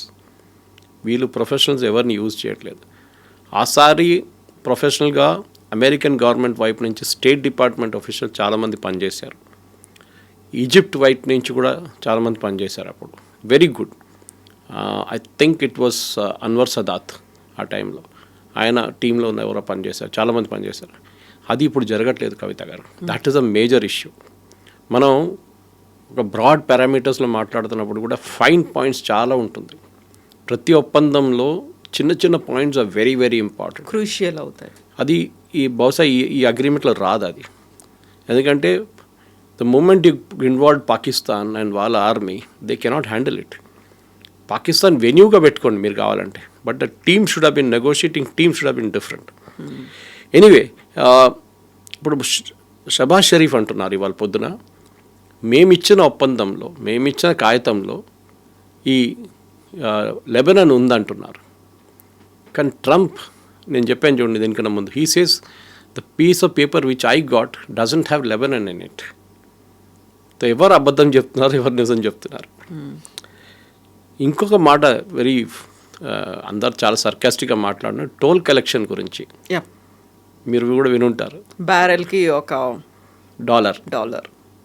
అది కూడా క్రిప్టో కరెన్సీలో ఎవరు కలెక్ట్ చేస్తారంటే, ముందు ఎవరు దీని వ్యతిరేకంగా ఎవరు మాట్లాడారు? US, saying that Iran has no right to collect any such toll, it is a free waterway. ఇప్పుడు ప్రెసిడెంట్ ట్రంప్ ఏమంటున్నారు, ఇట్స్ అ వండర్ఫుల్ ఐడియా, నేను కూడా కూర్చుంటాను అక్కడ వెళ్ళి, మేమిద్దరు కలిసి కూర్చొని జాయింట్ వెంచర్ పెట్టుకుందాం, దాంట్లో చాలా డబ్బులు వస్తాయి అంటున్నాను. ఆమె ఒక అమెరికన్ ప్రెసిడెంట్, నిన్న దాకా మీరు బాంబ్ చేసి I will finish off the civilization అని చెప్పే వాళ్ళకి, ఇప్పుడు మీరు ఇదే ఇరానియన్ రెవల్యూషనరీ గార్డ్స్ 45,000 మందిని చంపారని చెప్పిన వాళ్ళతోని లిటరలీ ఇంగ్లీష్లో అంటారు, you are actually sleeping with the devil. అది జరుగుతుంది ఇప్పుడు. ఈ పరిస్థితుల్లో స్ట్రైట్ ఆఫ్ హార్మోస్లో ఇవాళ నుంచి షిప్స్ అయితే మూవ్ కావట్లేదు. It's back to square one. కానీ ఈ toll tax collections Saudi Arabia వ్యతిరేకిస్తున్నారు, యూఏఈ వ్యతిరేకిస్తున్నారు, even Bahrain and Qatar. They will never agree to it, not because of anything. ఎందుకంటే మీరు ఒక షిప్లో వెళ్ళే వాళ్ళ లాజిక్ ఏంటంటే $1 million for the $1 per barrel. మీరు ఇన్సూరెన్స్ తీసుకుంటే మీకు $20 కట్టాల్సి వస్తుంది, $15 నుంచి $20 for the entire container, cargo plus the ship. ఈ $1 ఇస్ చీపర్, యాక్చువల్లీ చాలా చీప్. కానీ ఎందుకు కట్టాలి? It's a free waterway. ఇప్పుడు రేపు హైపోథెటికలీ ఇరాన్ కలెక్ట్ చేయడం మొదలు పెట్టారనుకోండి, అటువైపు ఒమాన్ ఉన్నారు, వాళ్ళు ఇడుస్తారా? ఈ షిప్ ఇరాన్ వైపు నుంచి వెళ్ళి ఒమాన్ దీప్కి వెళ్తుంది. That is strait of Hormuz. The waterway is 50-50. Oman అంటారు రేపు మేము కూడా కలెక్ట్ చేస్తూ ఉంటారు. Where will it stop? It will not be allowed. ఈ Saudi Arabia specially is dead against it. వాళ్ళు అలౌ చేయరు. ఇంకోటి ఏంటంటే ఈ ఇరాన్ చెప్తున్నారు ఏంటంటే ఈ ఫుజురా మీద జరిగిన నిన్న అటాక్ లాగానే మిగతా ఆయిల్ అసెట్స్ మీద కూడా మేము కొడతా ఉంటున్నారు. బహుశా ఇవాళ రేపు మిగతా సౌదీ అరేబియన్ ఫీల్డ్స్ మీద కూడా నిన్న ఒక అటాక్ జరిగింది అరామ్కో వైపు. కానీ 10-point ప్లాన్ ఇంప్లిమెంట్ చేయడంలోనే చాలా మటుకు క్రూషియల్గా ఉంటుందని చెప్తున్నారు కవిత గారు. కానీ the end of the day ఈ ఇరాన్ ఇష్యూ సాల్వ్ కాదు, that is for sure. President Trump చెప్తుంది ఒక మాట నిజమే, అక్కడ రెజీమ్ చేంజ్ జరగాల్సింది. కానీ మీరేం చేశారు ఇప్పుడు అంటే, ట్రంప్ ఏం చేశారు? మీరు ఒక మోడరేట్గా ఉన్న ఖమేనీ రెజీమ్ని తీసి వాళ్ళ కొడుకుని తీసుకొచ్చారు, who is more aggressive. And ముల్లాల్ని పక్కన పెట్టి IRGC has taken over now. అది ఇంకా డేంజరస్ అది అక్కడ. సో ఇరాన్లో ఉన్న సిట్యువేషన్ ఇప్పుడున్న దానికి I think it's mess, complete mess అయిపోయింది. ప్రెసిడెంట్ ట్రంప్ ఇనిషియల్లీ ఎందుకు వచ్చారో ఆయనకే తెలియదు. అందరికన్నా క్లారిటీ 100% ఎవరికైనా ఉందంటే దట్ ఈస్ ఇజ్రాయెల్. వాళ్ళు చాలా క్లియర్, వాళ్ళ లాంగ్ టర్మ్ ఆబ్జెక్టివ్ ఈ ఇరాన్ రెజీమ్ ఉండకూడదు, వాళ్ళ ప్రాక్సీస్ ఎవరెవరు ఉన్నారో వాళ్ళు కూడా ఉండకూడదు. దానికి 10 సంవత్సరాలు పెడితే కానీ 20 సంవత్సరాలు పెడితే కానీ పోరాడతారు ఇజ్రాయెల్. మీరు ఇప్పుడు ఒక మాట అన్నారు, ప్రొఫెషనల్ నెగోషియేటర్స్ అనేది వాళ్ళకు ఉండాల్సినటువంటి క్వాలిటీస్ ఏంటి, వాళ్ళు ఏ కంట్రీని రిప్రజెంట్ చేయాలి. ఇప్పటిదాకా మనం జేడీ వ్యాన్స్ గురించి మాట్లాడుకున్నాము. జేడీ వ్యాన్స్ ఏ రోలు లేదు అనుకుంటే ఆయనే ఇస్లామాబాద్ టాక్స్లో ఉంటారు అనుకున్నప్పుడు ఇప్పుడు ఆయన కూడా చాలా సీరియస్ వార్నింగ్ ఇస్తున్నారు ఇరాన్కి, మేము కూడా లేపేస్తాము, లేకుంటే దీన్ని సీజ్ ఫైర్ని ఫాలో అవ్వండి, ఈ కండిషన్స్కి మీరు ఒప్పుకోండి అనేది. ఎవరిని అందులో ఇన్వాల్వ్ చేస్తే బాగుంటుంది? And who has to bell the cat అంటారు? ఎవరు దీనికి ఇనిషియేషన్ తీసుకోవాలంటారు? కవిత గారు, ఇప్పుడు కాదు, చాలా సంవత్సరాల ముందు ఎయిర్క్రాఫ్ట్ హైజాకింగ్స్ జరుగుతుండే. ఎయిర్క్రాఫ్ట్ హైజాకింగ్ జరిగినప్పుడు ఒక ప్రొఫెషనల్ టీమ్ ఉంటారు, ఏం చెప్తారు వాళ్ళు, నెగోషియేటర్స్ ఉంటారు. వాళ్ళు హైజాకర్స్తో మాట్లాడతారు. No, this is very very dangerous. ఇది ఏం లేదు, దిస్ ఇస్ ఓపెన్ రూమ్లో నెగోషియేట్. అక్కడ ఒక ఎయిర్క్రాఫ్ట్ లోపల కాక్పిట్లో వందలాది మంది ఎయిర్క్రాఫ్ట్లో కూర్చున్న వాళ్ళు కాక్పిట్ లోపల ఒక పైలట్ తల మీద గన్ పెట్టి హైజాకర్స్ మాట్లాడుతున్నారు. మీరు వాళ్ళని కొంచెం ప్రొవోక్ చేస్తే they will shoot the pilot. కొంచెం ప్రొవోక్ చేస్తే లోపల గ్రెనేడ్ వేసేస్తారు, ఎయిర్క్రాఫ్ట్ మొత్తం పేలిపోతున్నారు, 200 మంది చనిపోతారు. You have to constantly keep speaking. వాళ్ళని కూల్ డౌన్ చేయడం అనేది చాలా చాలా ఇంపార్టెంట్. ఇప్పుడు ఇరాన్ కేసులో అదే. ఇరానియన్ టీమ్ని వాళ్ళ foreign minister is a very very sensible person, కానీ ఆయన రావట్లేదు అంటున్నారు. వాళ్ళ స్పీకర్ వస్తా అంటున్నారు. He is also better than Mustafa Khamenei. మాట్లాడడంలో చాలా మెచ్యూర్గా మాట్లాడతారు. కానీ వాళ్ళకి కావాల్సిన, మీరు చెప్పినట్ల వాళ్ళ వైపు నుంచి కూడా ప్రొఫెషనల్స్ కావాలి వస్తుంది. ఇప్పుడు జేడీ వ్యాన్స్ వెళ్తున్నారంటే it is not JD Vance was going alone. ఆయన ఒక పొలిటికల్ ఫ్రంట్ అక్కడ నిర్ణయం తీసుకోవడానికి. అంటే ఇరాన్ అంటారు, ఓకే ఫైన్, మేము స్ట్రైట్ ఆఫ్ హార్మూజ్ ఓపెన్ పెడతాం, కానీ వీ విల్ కలెక్ట్ టోల్. నిర్ణయం ఎవరు తీసుకోవాలి? జేడీ వ్యాన్స్ తీసుకోలేరు. ఆయన he will call up Trump, ఇట్లా ఉంది, ఏం చేయమంటారు? ఈ side okay, go ahead or don't go ahead. ఒక నిర్ణయంకి వస్తారు. సో ఆ పాయింట్లోనే ఉంటుంది డిస్కషన్ అంతా. ఇది ఫస్ట్ మీటింగ్లో ఎప్పుడు ఫినిష్ కాదు. ఇది సబ్సిక్వెంట్ మీటింగ్స్ ఉంటుంది. మనం ఎప్పుడు యుఎన్ మీద మనం నవ్వుతాం, UN is a useless body అది ఇది అని చెప్పి. కానీ యుఎన్లో అడిగే నెగోసియేషన్స్ చూడండి, అది కూడా చాలా clear. Behind the scenes wording మీద కొట్టుకుంటారు. ఏ ఉండాలన్నా, యాన్ ఉండాలన్నా, కామా ఉండాలన్నా, ఫుల్ స్టాప్ ఉండాలన్నా. రెజల్యూషన్లో చాలా ఇంపార్టెంట్ అది. నిన్న కూడా ఒక రెజల్యూషన్ బహ్రెయిన్ పెట్టారు మొన్న, actually United Nations, that the strait of Hormuz should be opened. Very very innocuous resolution, అంతే కదా అనుకుంటాం. రెజల్యూషన్ 11-1 పాస్ అయింది. దాంట్లో 2 కంట్రీస్ అబ్స్టైన్ చేశారు. ఒకటి లాటిన్ అమెరికా నుంచి ఒక కంట్రీ, కొలంబియా అనుకుంటాను, రెండోది Pakistan. Straight of Hormuz open పెట్టాలని ఎవరు చెప్తున్నారు? అమెరికా చెప్తున్నారు. కాగితం ఎవరు తీసుకొని తిరుగుతున్నారు? పాకిస్తాన్ తిరుగుతున్నారు. ఇదే పాకిస్తాన్ రెజల్యూషన్ వచ్చినప్పుడు యునైటెడ్ నేషన్స్లో అబ్స్టైన్ చేశారు. అప్పుడే తెలిసిపోతుంది పాకిస్తాన్ టెన్షన్ ఏముందనేది. వాళ్ళకి తెలుసు దీని రేపు పిచ్చోన్ చేట్ల రాయిలాగా అయిపోతుంది. ఇది కోపం వస్తే ఇరాన్ ఒక మిసైల్ పాకిస్తాన్ వైపు కూడా పంపిస్తాడు కావాలంటే. ఇంకా కోపం వస్తే ఇజ్రాయెల్ పాకిస్తాన్ కూడా కొడతారు కావాలంటే. ఎందుకంటే యూ క్రియేటెడ్ దిస్ మెస్ అని చెప్పేసి. దానికోసం I'm coming back to the original point. Why Oman moved away, why Turkey రాలేదు, వై ఈజిప్ట్ రావట్లేదు, ఇది రీజన్. సో మీరు అడిగిన ప్రశ్నకి ఎస్, ప్రొఫెషనల్ నెగోషియేటర్స్ ఉంటారు, బహుశా ఈ టీంతో కూడా వాళ్ళు వస్తారు. దీంట్లో జియో పొలిటిక్స్ గురించి అబ్సల్యూట్ ఇన్డెప్త్ నాలెడ్జ్ ఉన్న వాళ్ళు కావాల్సి వస్తుంది.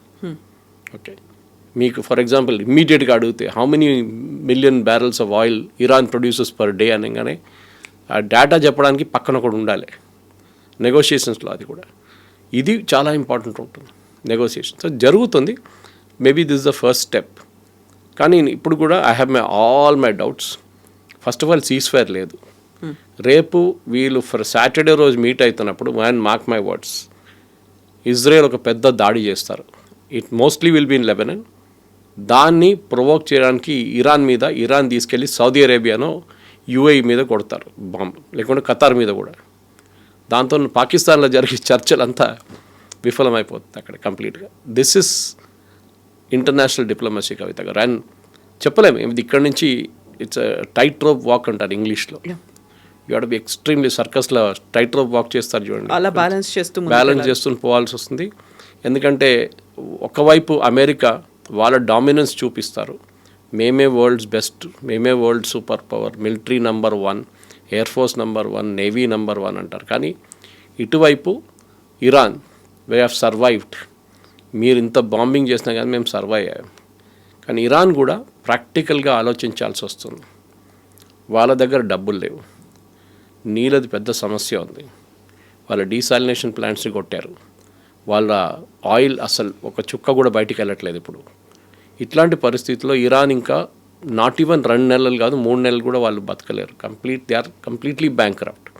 సో ఒక ప్రాక్టికల్ సొల్యూషన్ ఫస్ట్ ఏం ఉండాలంటే ఇరాన్ ఒప్పందం చేసి, ఎస్పెషల్లీ యురేనియం గురించి ఉన్న ఒప్పందం అది. కానీ వాళ్ళ ట్రంప్ కార్డ్ 2 ఉన్నాయి వాళ్ళ దగ్గర, ఒకటి యురేనియం, ఒకటి straight of Hormuz. So straight of Hormuz పక్కన పెట్టి యురేనియం సరెండర్ చేసి right now you say fine we will talk, మాకు శాంక్షన్స్ లిఫ్ట్ చేయండి ఫస్ట్, మమ్మల్ని ఆయిల్ ఇంటర్నేషనల్ మార్కెట్లో అమ్మడానికి అలౌ చేయండి. ఇప్పుడు చూడండి, రష్యా ఈ యుద్ధంలో అన్నిటికంటే పెద్ద బెనిఫిషియరీ రష్యా. వాళ్ళ ఆయిల్ కచ్చరాలాగా అమ్ముకుంటున్నారు ఎట్ $102 పర్ బ్యారెల్. $40 అమ్ముతుండే మనకి, ఇప్పుడు కూడా మనకి $60 అంటున్నారు మోదీ గారు చేసిన లాంగ్ టర్మ్ డీల్లో. కానీ ఇంటర్నేషనల్ మార్కెట్లో they selling at $102 to $105 per barrel. They making money like crazy. So Iran కూడా చేయనియండి. ఆ 30 days పీరియడ్ అనేది కూడా అయిపోవడానికి వచ్చింది కదా మనతో. ట్రంప్ ఏదైతే ఇచ్చారో ఆయన మర్చిపోయి ఉంటాడు ఇప్పుడు దాకా 30 days పీరియడ్. ట్రంప్కి నిన్న అమెరికన్ ఛానల్స్ చాలా మట్టుకు కవిత గారు ఒక మీమ్ అని చెప్పలేము, ఆయనకు ఒక కాన్సెప్ట్ ఉంది. మీరు ఆయన పాత వీడియోలు తీసి చూడండి, ఆయన 2 weeks అంటారు దేనికైనా. I will come back to you in 2 weeks, we will do this deal in 2 weeks. అట్లా ఒక 22 weeks చూపించారు నిన్న కొన్ని అమెరికన్ ఛానల్స్. సో ఆయనకి ఏదో ఈ 2 weeksతో పెద్ద ఒక ఫ్యాసినేషన్ ఉంది. సో ఈ 30 రోజులు మర్చిపోయారు, ఎందుకంటే మనం పీస్ టాక్స్ నడుస్తుంది కదా. So we will postpone it further, doesn't matter, ఇంకో 30 రోజులు పొడిగిస్తాం దీన్ని అని చెప్పేసి. మీరు అమ్ముకోండి ఆయిల్, ఇంకా అమ్ముకోండి, no problem. So you're doing a deal with the devil basically. President ట్రంప్కి పుటిన్ చెప్పారంట నేటోని ఎట్లా హ్యాండిల్ చేయాలని చెప్పి, and Trump was very happy. So ఇది ఇప్పుడున్న పరిస్థితుల్లో ఇరాన్ ఒక ఏం చెప్తారు క్రాస్ రోడ్స్లో ఉన్నారు కవిత గారు. వాళ్ళు ఎక్కువ అపోజ్ చేసి మేము యుఎస్తో ఏం లేదు, మేము ఒప్పందం చేయమని చెప్తే యుఎస్ ఆల్రెడీ చెప్పారు. ప్రెసిడెంట్ ట్రంప్ ఇవాళ I sent you the screen shot of that tweet, ఆయన ట్రూత్ సోషల్ పోస్ట్ చేసిన దాంట్లో, దట్ మా అసెట్స్ అంతా ఎక్కడుందో అక్కడే ఉన్నారు. Moments notice we will start the war again. So అదొక పెద్ద బ్లాక్మెయిల్ ఇరాన్ మీద. పాకిస్తాన్లో శనివారం రోజు వచ్చి కూర్చున్న రోజు ఫస్ట్ అంటారు మా షిప్స్ అన్నీ అక్కడే ఉన్నాయి, మా ఎయిర్బోర్న్ ట్రూప్స్ కూడా అక్కడే ఉన్నారు, మా మెరైన్స్ అన్నీ అక్కడే ఉన్నారు, you have a choice, you better sign something and go. మీరు నేను చేయను నేను పోతా అంటే ఆ రోజు సీజ్ ఫైర్ లేదు, ఏం లేదు.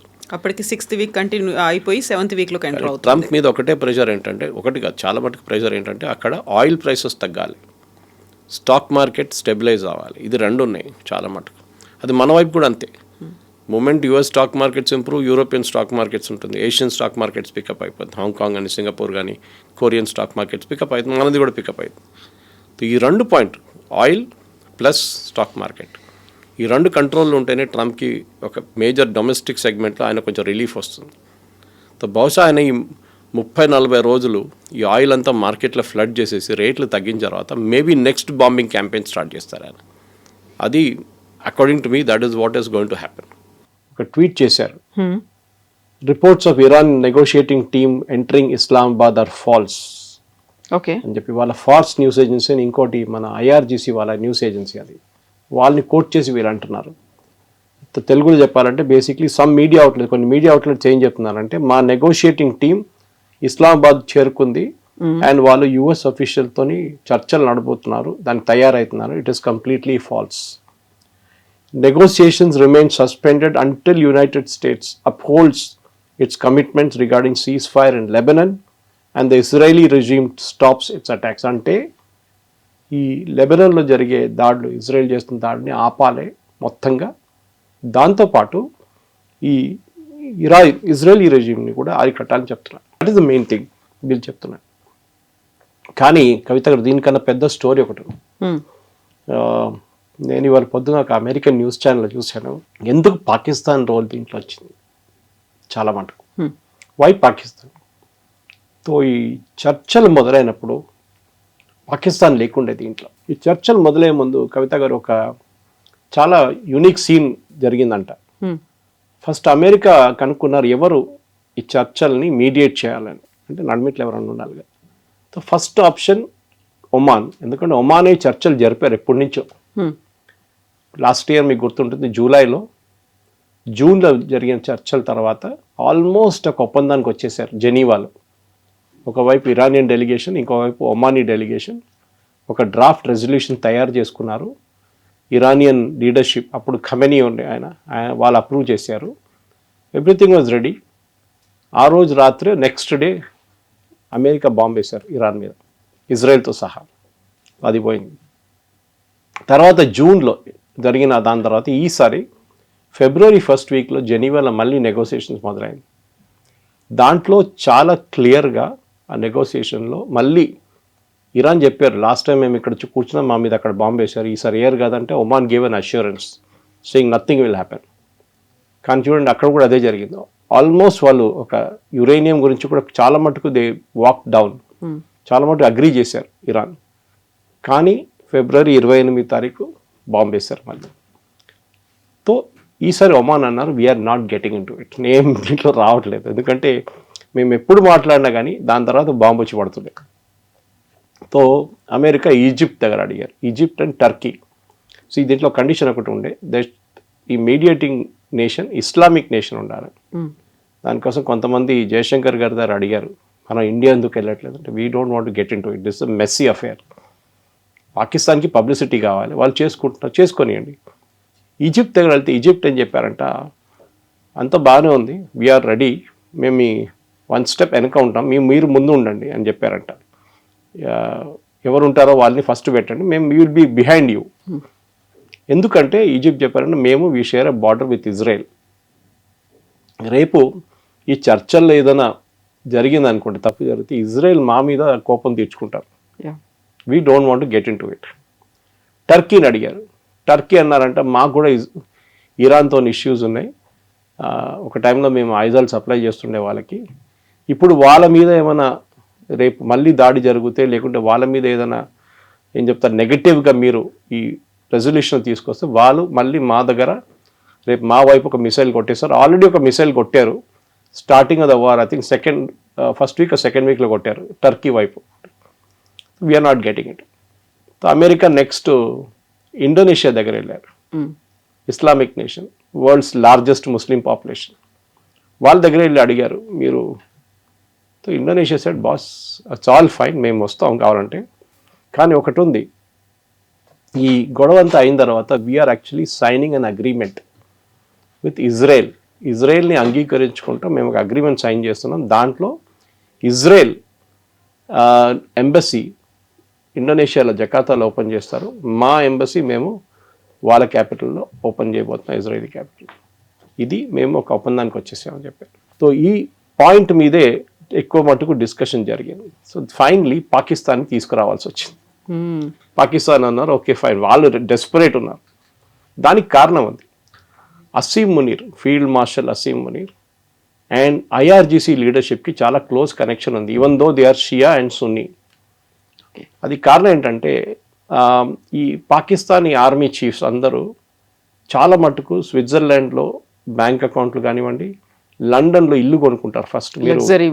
మీరు కరెక్ట్. మీరు అయూబ్ ఖాన్ టైం నుంచి చూడండి, అయూబ్ ఖాన్, జనరల్ జియావుల్ హక్, పర్వేజ్ ముషరఫ్, ఎవరైనా కానీ పాకిస్తాన్ జనరల్ ఫస్ట్ పెద్ద బంగ్లా తీసుకుంటారు లండన్లో. ఆల్ ఇల్లీగల్ మనీ వీళ్ళది. అది సేమ్ ఈయన కూడా ఉంది అక్కడ. అసీం మునీర్ కూడా పెద్ద ఇల్లు ఉంది, వాళ్ళ పిల్లలు కూడా అక్కడే చదువుకుంటున్నారు అందరు బయటనే. సో సేమ్ టైం ఐఆర్జీసీ కూడా అదే connection. That is what first second వీక్లో ఒక స్టేట్మెంట్ ఇష్యూ చేశారు యుఎస్, సేయింగ్ దట్ వీళ్ళది ఇల్లీగల్ డీలింగ్స్, వీళ్ళ డబ్బులంతా ఉంది చూడండి, అది కూడా పట్టుకోవాలి. ఐఆర్జీసీ అనేది మనం అనుకుంటాం కవిత గారు, దట్ ఒక సెక్యూరిటీ ఫోర్స్ అని అనుకుంటాం మనం, ఒక ఆర్మీ లాగా కాదు. వాళ్ళ ఆర్మీ ఈజ్ ఓన్లీ అబౌట్, వాళ్ళ ఆర్మీ చేసే పని ఒక 50% అంతే. మిగతా 50% వాళ్ళు కాంట్రాక్ట్లు చేస్తారు. వాళ్ళు మన దగ్గర బ్రిడ్జ్లు కడతారు చూడండి, రోడ్లు వేస్తారు, పోర్ట్స్ కడతారు, ఎయిర్పోర్ట్లు కడతారు. ఇది ఐఆర్జీసీ పని. ఇరాన్ టోటల్ జీడిపిది 40% ఐఆర్జీసీ దగ్గర ఉంది. So IRGC has got huge amount of money and వాళ్ళ జనరల్స్ అందరూ యాజ్ యూజువల్ లండన్లో, ప్యారిస్లో అంతా ఇల్లు కొనుక్కుంటారు. వీళ్ళు కూడా అంతే. సో Asim Munir and IRGC chief నడిమిట్లో చాలా మంచి సంబంధాలు ఉండే. But that gentleman got killed in the first day. ఆ రోజు బాంబింగ్ జరిగినప్పుడు చనిపోయారు ఆయన. కానీ యుఎస్ ఆయనకి నమ్మారు. ఆ అసీం మునీర్ చెప్పారు you take the lead, Shehbaz షరీఫ్ని ముందు పెట్టండి, ఎందుకంటే ఆర్మీ అని పెట్టంగానే కొంతమందికి నచ్చదు. సో ఇప్పుడు Shehbaz Sharif in the front. Shahbaz Sharif ముందుకు వచ్చారు. మనకు తెలిసింది after that it's all history. దీంట్లో ప్రాబ్లం ఎక్కడ స్టార్ట్ అయిందంటే, ఇప్పుడు ప్రెసెంట్లీ ఇరాన్ డెలిగేషన్ ఎందుకు వెళ్ళట్లేదంటే, ఈ రెజల్యూషన్, వీళ్ళు ఒక రెజల్యూషన్ పాస్ చేశారు చూడండి, వాళ్ళు అమెరికాకి పంపించారు. అది వాళ్ళ రీజనల్, వాళ్ళ సెక్యూరిటీ కౌన్సిల్ అప్రూవ్ చేసింది ఇరాన్ని. సో నిన్న జేడీ వ్యాన్స్ గారు మాట్లాడుతూ అన్నారు, ఆ పర్టికులర్ 10-point ఫార్ములా చాట్ జీపీటీలు తయారు చేశారు వీళ్ళు ఇరాన్ వాళ్ళు, మేము దాన్ని అట్లనే చించేసి పడేసాం డస్ట్బిన్లో అని చెప్పేసి. Actually Caroline Leavitt second and that ఆమె చెప్పింది ఆ రోజు అనమాట. వాళ్ళు పంపించిన దాన్ని మేము కన్సిడర్ చేయలేదు, అది ఎప్పుడో డస్ట్బిన్లోకి వెళ్ళిపోయింది. That is the first draft. Second one మళ్ళీ అసీం మునీర్ చెప్పారంట. అండ్ అసీం మునీర్ టోల్డ్ షబాజ్ షరీఫ్ మీరు వెళ్ళి ఇంకో కాపీ తీసుకురండి వాళ్ళ దగ్గర, ఈసారి కొంచెం మంచిగా రాయమని చెప్పండి. Iran gave a second 10-point thing. అది అమెరికా దగ్గర వచ్చింది. ప్రెసిడెంట్ ట్రంప్ చూశారంటే ఆయనకు నచ్చింది. That's why he said it is a workable solution, దాని మీద మాట్లాడదాం. ఆ దాంట్లో ఈ లెబనన్ గురించి మెన్షన్ లేదు. యాక్చువల్లీ లెబనన్ ఎక్కడ లేదు, లెబనన్ చెప్పట్లేదు. మాది రెసిస్టెన్స్ ఫోర్సెస్ మీద కూడా దాడి చేయకూడదు. మా మీద దాడి చేయడం ఒకటే కాదు, రెసిస్టెన్స్ ఫోర్సెస్ అంటే హూతీ, హమాస్ అండ్ హెజ్బుల్లా, వీళ్ళు ముగ్గురు మీద దాడి చేయకూడదు. బట్ ట్రంప్ సేస్ అట్లాంటి నా అగ్రిమెంట్లో ఎక్కడ లేదు, ఆ 10 points నాకు ఇచ్చిన దాంట్లో ఎక్కడ లేదు అంటున్నారు. పాకిస్తాన్ వాళ్ళకేమిచ్చారో మాకేమిచ్చారో మాకు తెలియదు. Just now as we speak, before మన ఈ ఇంటర్వ్యూ మొదలయ్యే ముందు ట్రంప్ ఒక కొత్త సిబిఎస్ న్యూస్లో వచ్చిన న్యూస్ చూశాను. వాళ్ళు అంటున్నారు కాదు, ట్రంప్ అబద్ధం చెప్తున్నారు, it was there in the thing. Israel కోసం, ఇజ్రాయెల్ని కొంచెం హ్యాపీగా పెట్టుకోవడానికి ఆయన అన్నారంట. అది నౌ ఎవరు అబద్ధం చెప్తున్నారు ఇప్పుడు చాలా క్లియర్ అయిపోయింది. It was Trump. కానీ ఇదే టైంలో మీరు చూసుంటారు ఈ ఒప్పందం అని చెప్పి ఏదైనా ఒక పేరు చెప్దాం దానికి సీజ్ ఫైర్ అనే అగ్రిమెంట్కి వచ్చినప్పుడు నిన్న పొద్దున ఇజ్రాయెల్ ఏం చేశారంటే బేరూట్ అండ్ చుట్టుపక్కల ఉన్న ఏరియాస్లో బాంబింగ్ 100 sites బాంబ్ చేశారు. 100 sites 240 అంటున్నారు, 350 అంటున్నారు, చాలామంది చనిపోయారు, including the head of Hezbollah. కొత్త హెడ్ నస్రుల్లా పోయిన తర్వాత కొత్త ఆయన అపాయింట్ చేశారు ఇరాన్, ఆయన కూడా పోయింది నిన్న. సో ఇజ్రాయెల్ ఏమంటున్నారంటే ఇప్పుడు they put it on pause అంతే. మెయిన్ లెబనన్తో మాట్లాడతాం. మన ప్రేక్షకులు కూడా అర్థం చేసుకోవాలి, ఈ హెజ్బుల్లా అనేది ఒక టెర్రరిస్ట్ గ్రూప్. లెబనన్ ఒక టైంలో క్రిస్టియన్ కంట్రీ ఉండే కంప్లీట్గా. లాస్ట్ ఒక 60-70 సంవత్సరాలలో ఈ క్రిస్టియన్ కంట్రీ ముస్లిం కంట్రీ అయిపోయింది. చాలామంది మిగతా దేశాల నుంచి వచ్చి సెటిల్ చేయడం మొదలుపెట్టారు. Now Christians I think are only about 16%, 16%. మొత్తం వాళ్ళ డెమోగ్రఫిక్ ప్రొఫైల్ మారిపోయింది. సో ఈ పరిస్థితుల్లో అక్కడ లెబనన్తో మేము మాట్లాడతాము అండ్ ఇజ్రాయెల్ ఏమంటున్నారు, దాని కండిషన్ ఏంటి, దట్ హెజ్బుల్లా వుడ్ బి డిసార్మ్డ్. అది జరగదు.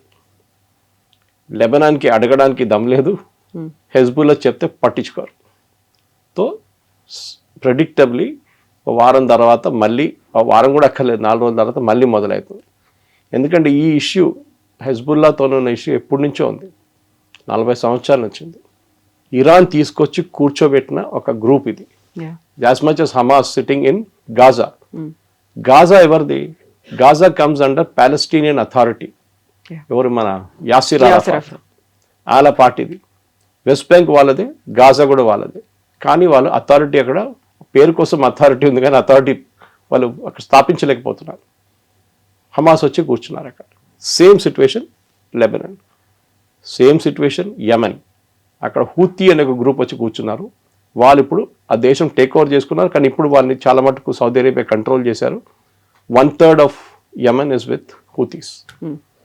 ఇప్పుడు ట్రంప్ డెలిగేషన్ ఎవరు, మన జేడీ వ్యాన్స్ కానివ్వండి, స్టీవ్ విట్కాఫ్ కానివ్వండి, జారెడ్ కుష్నర్ కానివ్వండి, వీరు ఇప్పుడు వస్తారా లేదా తెలియదు. ఎందుకంటే Iran has made it very clear, we will not come to Pakistan till మీరు ఇజ్రాయెల్ని ఆపేదాకా మేము అక్కడ రాము. ఇజ్రాయెల్ని ఆపడానికి ప్రెసిడెంట్ ట్రంప్కి చెప్పడానికి ఆయనతో కాదు, పట్టించుకోరు కూడా Israel.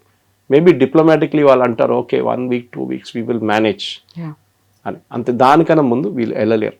They cannot do it also. So చాలా fluid situation. Strait of Hormuz, ఎందుకంటే సీజ్ ఫైర్ మొదలయ్యే ముందు గుర్తుండదు కవిత గారు, ప్రెసిడెంట్ ట్రంప్ చెప్పారు, వన్ ఆఫ్ ద కండిషన్స్ ఈ స్ట్రైట్ ఆఫ్ హార్మోస్ని ఓపెన్ పెట్టాలి, then only ceasefire will start. ఇప్పుడు సీజ్ ఫైర్ ఉందంటే లేదు, because strait of Hormuz is closed. Strait of హార్మోస్ ఎందుకు క్లోజ్ చేశారు? అక్కడ ఇజ్రాయెల్ బాంబ్ వేశారు. The entire thing is linked, connect the dots అన్నమాట. ఈ పరిస్థితిలో ఉన్నాం. సో ఇప్పుడే ట్రంప్ కూడా ఒక మాట అంటున్నాడు, ఇరాన్ ఉన్నా లేకపోయినా కానీ హర్మూజ్ని మేము ఓపెన్ చేస్తాం, దాన్ని మేము రన్ చేస్తాము, ఎగ్జిక్యూషన్లో ఉంటుంది అనేటువంటి ఒక మాట. ఇరాన్ లేకపోయినా అంటే దట్ ఈస్ వాట్ ట్రంప్ ఏమన్నారంటే, ఫస్ట్ మీకు గుర్తుంటుంది 3 రోజుల ముందు ఆయన అన్నారు, మేమిద్దరు కలిసి కలెక్ట్ చేసుకుంటాం టోల్ అన్నారు. దాని తర్వాత ఇవాళ పొద్దున ఆయన ట్రూత్ సోషల్లో ఒక పోస్ట్ పెట్టిండు, ఇరాన్కి లాస్ట్ వార్నింగ్ ఇది, if they don't open strait of Hormuz అంతే సంగతి, మా అందరు రెడీగా ఉన్నారు వాళ్ళ మీద ఫైర్ చేయడానికి. ఇప్పుడు ఇరాన్ కొత్త ఒక నిబంధన పెట్టారు షిప్స్ మీద.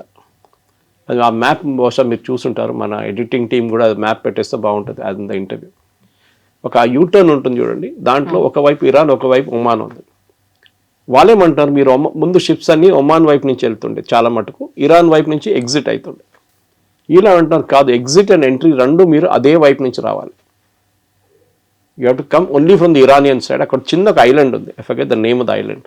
ఐలాండ్లో IRGC ట్రూప్స్ కూర్చుంటారు, వాళ్ళే అబ్జర్వ్ చేస్తారు ఏ షిప్ వెళ్తుంది, వాళ్ళ కోడ్ ఏంటి, వాళ్ళ దగ్గర ఇప్పుడు డబ్బులు తీసుకుంటున్నారు అంటున్నారు, $2 million UN తీసుకుంటున్నారు అంటున్నారు, తెలియదు మనకి. So Trump has given a dead line, no collection, nothing. ఏది 3 రోజుల ముందు మేము ఇద్దరు కలిసి కలెక్ట్ చేస్తామని చెప్పిన మంచి, ఇప్పుడు అంటారు no collection, you have to open strait of హార్మోస్.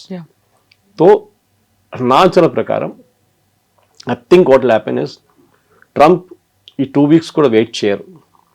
Iran రేపు అంటే ఇవాళ సాయంత్రం ఇస్లామాబాద్ రాకపోతే Trump will start small attacks, చిన్న చిన్న అటాక్లు మొదలు పెడతారు. ఒకటి స్ట్రెయిట్ ఆఫ్ హార్మూజ్ ఓపెన్ చేయడం. ఎందుకంటే ఇప్పుడు కూడా ఫస్ట్ డే ఆయన అనౌన్స్ చేసినప్పుడు ceasefire day first day oil prices తగ్గింది, స్టాక్ మార్కెట్ పెరిగింది. కానీ రెండో రోజు ఇంక్లూడింగ్ మన స్టాక్ మార్కెట్ ఆయిల్ ప్రైసెస్ పెరిగింది, స్టాక్ మార్కెట్ పడిపోయింది. బికాస్ ట్రంప్ చెప్పిన దానికి విలువ లేదని వాళ్ళకి తెలిసిపోయింది. He is just making announcements. దాని వెనక ఒక ప్లాన్, ఒక స్ట్రాటజీ ఏం లేదు. సో నౌ సిచ్యువేషన్ ఎక్కడికి వచ్చిందంటే బ్యాక్ టు స్క్వేర్ వన్ అని చెప్తాం మనం. అదే 3 రోజుల ముందు ఎంత ఉండే సిచ్యువేషన్, ఎట్లా ఉండే అదే సిచ్యువేషన్కి ఇప్పుడు రాబోతున్నాం మనం. బహుశా ఇవాళ ఈవినింగ్ ఆ మీటింగ్ జరగకపోతే ఇస్లామాబాద్లో, దెన్ డెఫినెట్గా Trump will get into action. Because gasoline prices మళ్ళీ యూఎస్లో పెరుగుతుంది and he cannot afford it. With the mid term polls రాబోతుంది, ట్రంప్కి ఒక పెద్ద డిజాస్టర్గా మారిపోతుంది.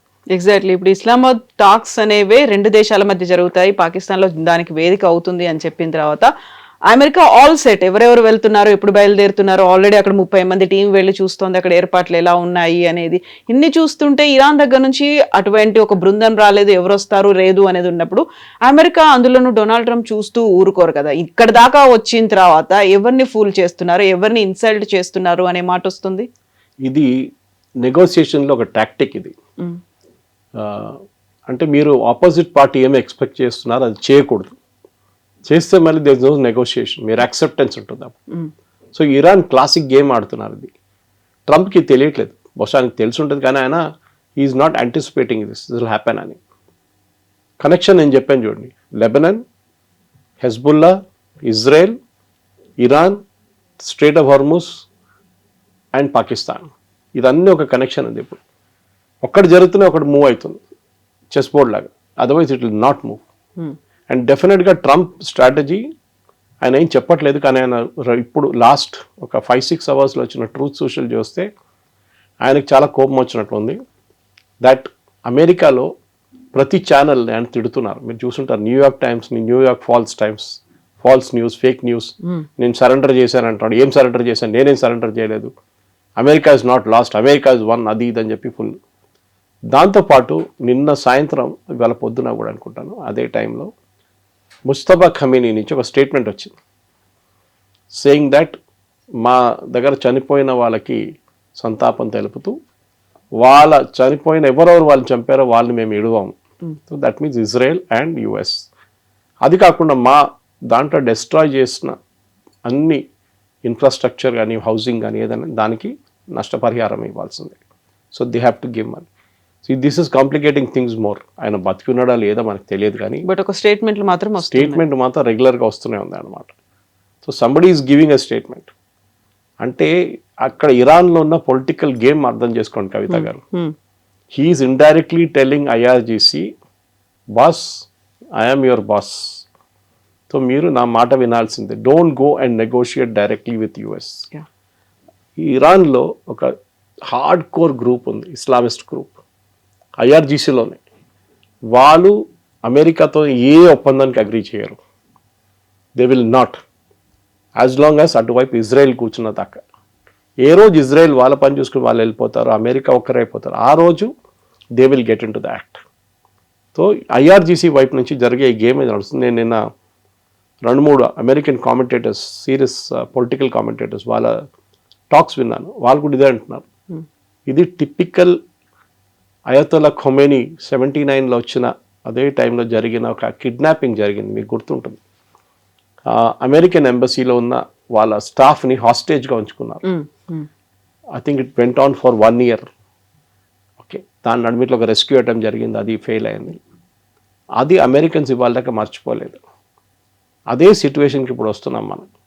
ఈసారి కిడ్నాపింగ్ లేదు కానీ అమెరికాని కిడ్నాప్ చేసుకున్నారు ఇరాన్, అమెరికాను ఉంచుకున్నారు. ఇప్పుడు అమెరికాలో ఉన్న ప్రతి channel including Fox News which is his own channel, అంటే ఓన్ అంటే ట్రంప్ కోసం పాటలు పాడతారు పొద్దున్న లేవగానే వాళ్ళు కూడా అంటున్నారు, నో, ఇరాన్ ఈ యుద్ధం గెలిచింది. అంటే ఫిజికలీ ఉండకపోవచ్చు, మెంటలీ ఉండకపోవచ్చు, కానీ అట్ అ డిఫరెంట్ లెవెల్ వాళ్ళు గెలిచారు, ఎందుకంటే వాళ్ళు బతికి బయటపడ్డారు. This is the main thing. So పాకిస్తాన్లో జరగబోయే ఈ హైప్ క్రియేట్ చేశారు చూడండి, అది మొత్తం పడిపోయింది, హైప్ అంతా పోయింది. ఇప్పుడు I think we're back to square one. Next ఒక స్ట్రైక్ జరగాలంటే I think most probably Trump will call off the seize fire by Monday or Tuesday. మళ్ళీ యుద్ధం మొదలవుతుంది, అదే ఇప్పుడు కాబోతుంది. సో కొన్ని గంటల్లో ఇస్లామాబాద్ లో టాక్స్ జరుగుతాయి అనుకున్నట్టుగా కొన్ని గంటల్లో 6th వీక్ కంప్లీట్ అయిపోయి 7th వీక్ లో కూడా ఎంటర్ అవుతుంది. 7th వీక్ లో ఎలాంటి డెసిషన్స్ తీసుకుంటారు? ఎందుకంటే ఇరాన్ అనేది వెళ్తోంది, చర్చలు కూడా యాక్సెప్ట్ చేయట్లేదు, మా డిమాండ్స్ నెరవేర్చండి అని అంటోంది. నెక్స్ట్ 7th వీక్ స్ట్రాంగ్ గా ఉంటుందా? ఫస్ట్ ఆఫ్ ఆల్ మనం అర్థం చేసుకోండి, అమెరికన్ ఫోర్సెస్ గురించి అర్థం చేసుకోవాలి. ట్రంప్ ఇవాళ పొద్దున్న చెప్పారు, they are all cocked and ready to fire అని చెప్పేసి. వాళ్ళు మీరు ఒక పెద్ద షిప్లో జెరాల్డ్ ఫోర్డ్ ఇప్పుడు రిపేర్కి వెళ్ళిందండి, అబ్రహాం లింకన్ ఉంది అక్కడ.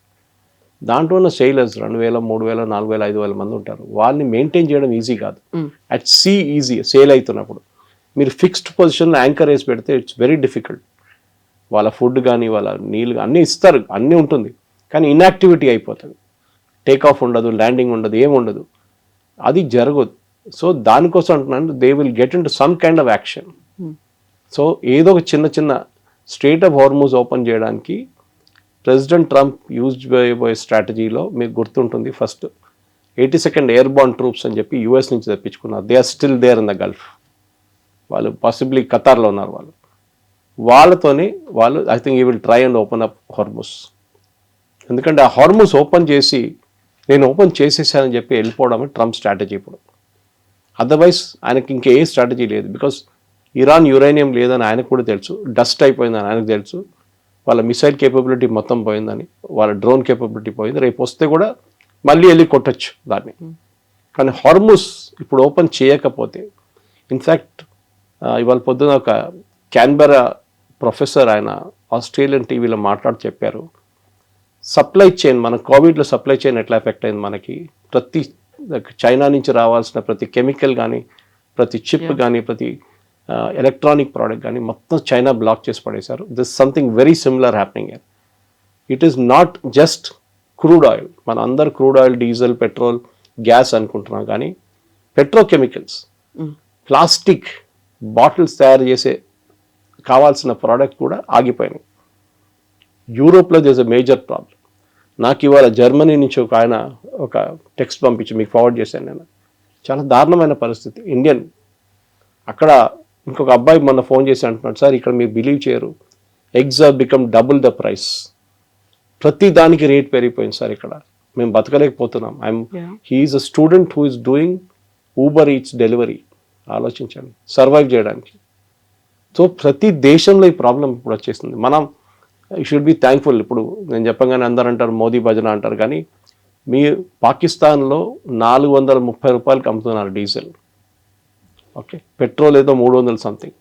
మన దేశంలో కూడా ప్రతి లీటర్ ఆఫ్ పెట్రోల్ ఇప్పుడు అమ్ముతున్న పెట్రోల్కి పెట్రోలియం కంపెనీస్కి నష్టం 25 రూపాయలు, డీజిల్ 100 రూపాయలు దాకా ఉంది నష్టం. కానీ వాళ్ళు అమ్ముతున్నారు, ఎందుకంటే దే మేడ్ ప్రాఫిట్స్ బిఫోర్, దీనికన్నా ముందు లాభాలు సంపాదించుకున్నారు. So Modi government obviously would have told them కొన్ని రోజులు నడిపించుకోండి. కానీ ఎన్ని రోజులు నడిపించుకుంటారు? ఇవాళ మనకు ఒక ఎల్పిజి 45,000 కెపాసిటీ ఉన్న ఎల్పిజి షిప్ వచ్చేస్తుంది మన దగ్గర. కానీ it's very very difficult to run this. President ట్రంప్కి ఇటో అటో ఏదో ఒక నిర్ణయం తీసుకోవాల్సి వస్తుంది. He has to take a call. ఎందుకంటే ఈ పాకిస్తాన్ చేసే టాక్స్ ఇదంతా జస్ట్ డ్రామా. డిసిషన్ ఇప్పుడు టైం వచ్చేసింది. He will also like to, as ఇంగ్లీష్లో చెప్తారు, go out in a blaze of glory అని. అంతా కొట్టి పడేసి ఒక ర్యాంబో స్టైల్లో హీ విల్ వాక్అవుట్. అదే బహుశా జరగబోతుంది. Because Iran will not move. వాళ్ళ పొజిషన్స్ నుంచి వాళ్ళు మూవ్ కారు. వాళ్ళు చాలా క్లియర్గా చెప్పారు, మా uranium enrichment we will not stop, మా missile production we will not stop, మా డ్రోన్ ప్రొడక్షన్ మేము ఆపము. ఈవెన్ దో వాళ్ళ బేసిక్ ఇన్ఫ్రాస్ట్రక్చర్ మొత్తం ధ్వంసం అయిపోయింది. వాళ్ళ దగ్గర one of the world's largest steel factories ఉండే, కవిత గారు, దాన్ని కొట్టారు లాస్ట్ వీక్. మొత్తం కంప్లీట్ డిస్ట్రాయ్ చేసేసారు. వాళ్ళు మళ్ళీ అది ప్రొడక్షన్కి తీసుకురావాలంటే మినిమం 4 years పడుతుంది. ఇంత జరిగినా కానీ నిన్న కూడా వాళ్ళు సౌదీ అరేబియా వ్యతిరేకంగా మిసైల్స్ కొట్టారు.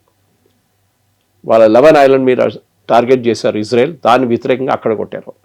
So Iran is not stopped, Iran is not done, కానీ they are on the last legs.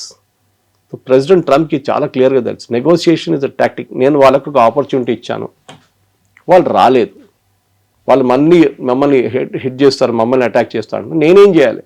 So I'm going all out now and I will finish them off. It's a big calculated risk అది, కానీ బహుశా that's only option President Trump దగ్గర ఇప్పుడు ఉన్నది. ఇంకేం option లేదు ఆయనకి. ఈ యుద్ధం అనేది మనం అర్థం చేసుకోవాలి. దట్ అందరు అనుకుంటారు ఇది చాలా ఒక మనం సినిమాలో చూస్తున్నట్లు ఉంటుంది, అమెరికన్ హాలీవుడ్ మూవీస్ కాదు. ఇది ఒక టాక్టికల్ గేమ్. ఇది చెస్ బోర్డ్ మీద మన గేమ్ ఎట్లా ఆడతామో అట్లాంటి గేమ్ ఇది. ఒక సైడ్ దగ్గర పీసెస్ తక్కువ ఉండొచ్చు కానీ పవర్ ఎక్కువ ఉండొచ్చు, మిగతా వాళ్ళ దగ్గర పవర్ తక్కువ ఉండొచ్చు, పీసెస్ ఎక్కువ ఉండొచ్చు. నెక్స్ట్ రేపు సాయంత్రం లోపల చూద్దాం, లేకుంటే ఇవాళే అర్థమైపోతుంది మనకు. As we record this program by Saturday things will be clear. మేము మళ్ళీ ఏ పొజిషన్ నుంచి దిగాం 3 రోజుల ముందు అదే పొజిషన్కి వెళ్ళిపోతాం, బహుశా అదే జరగబోతుంది.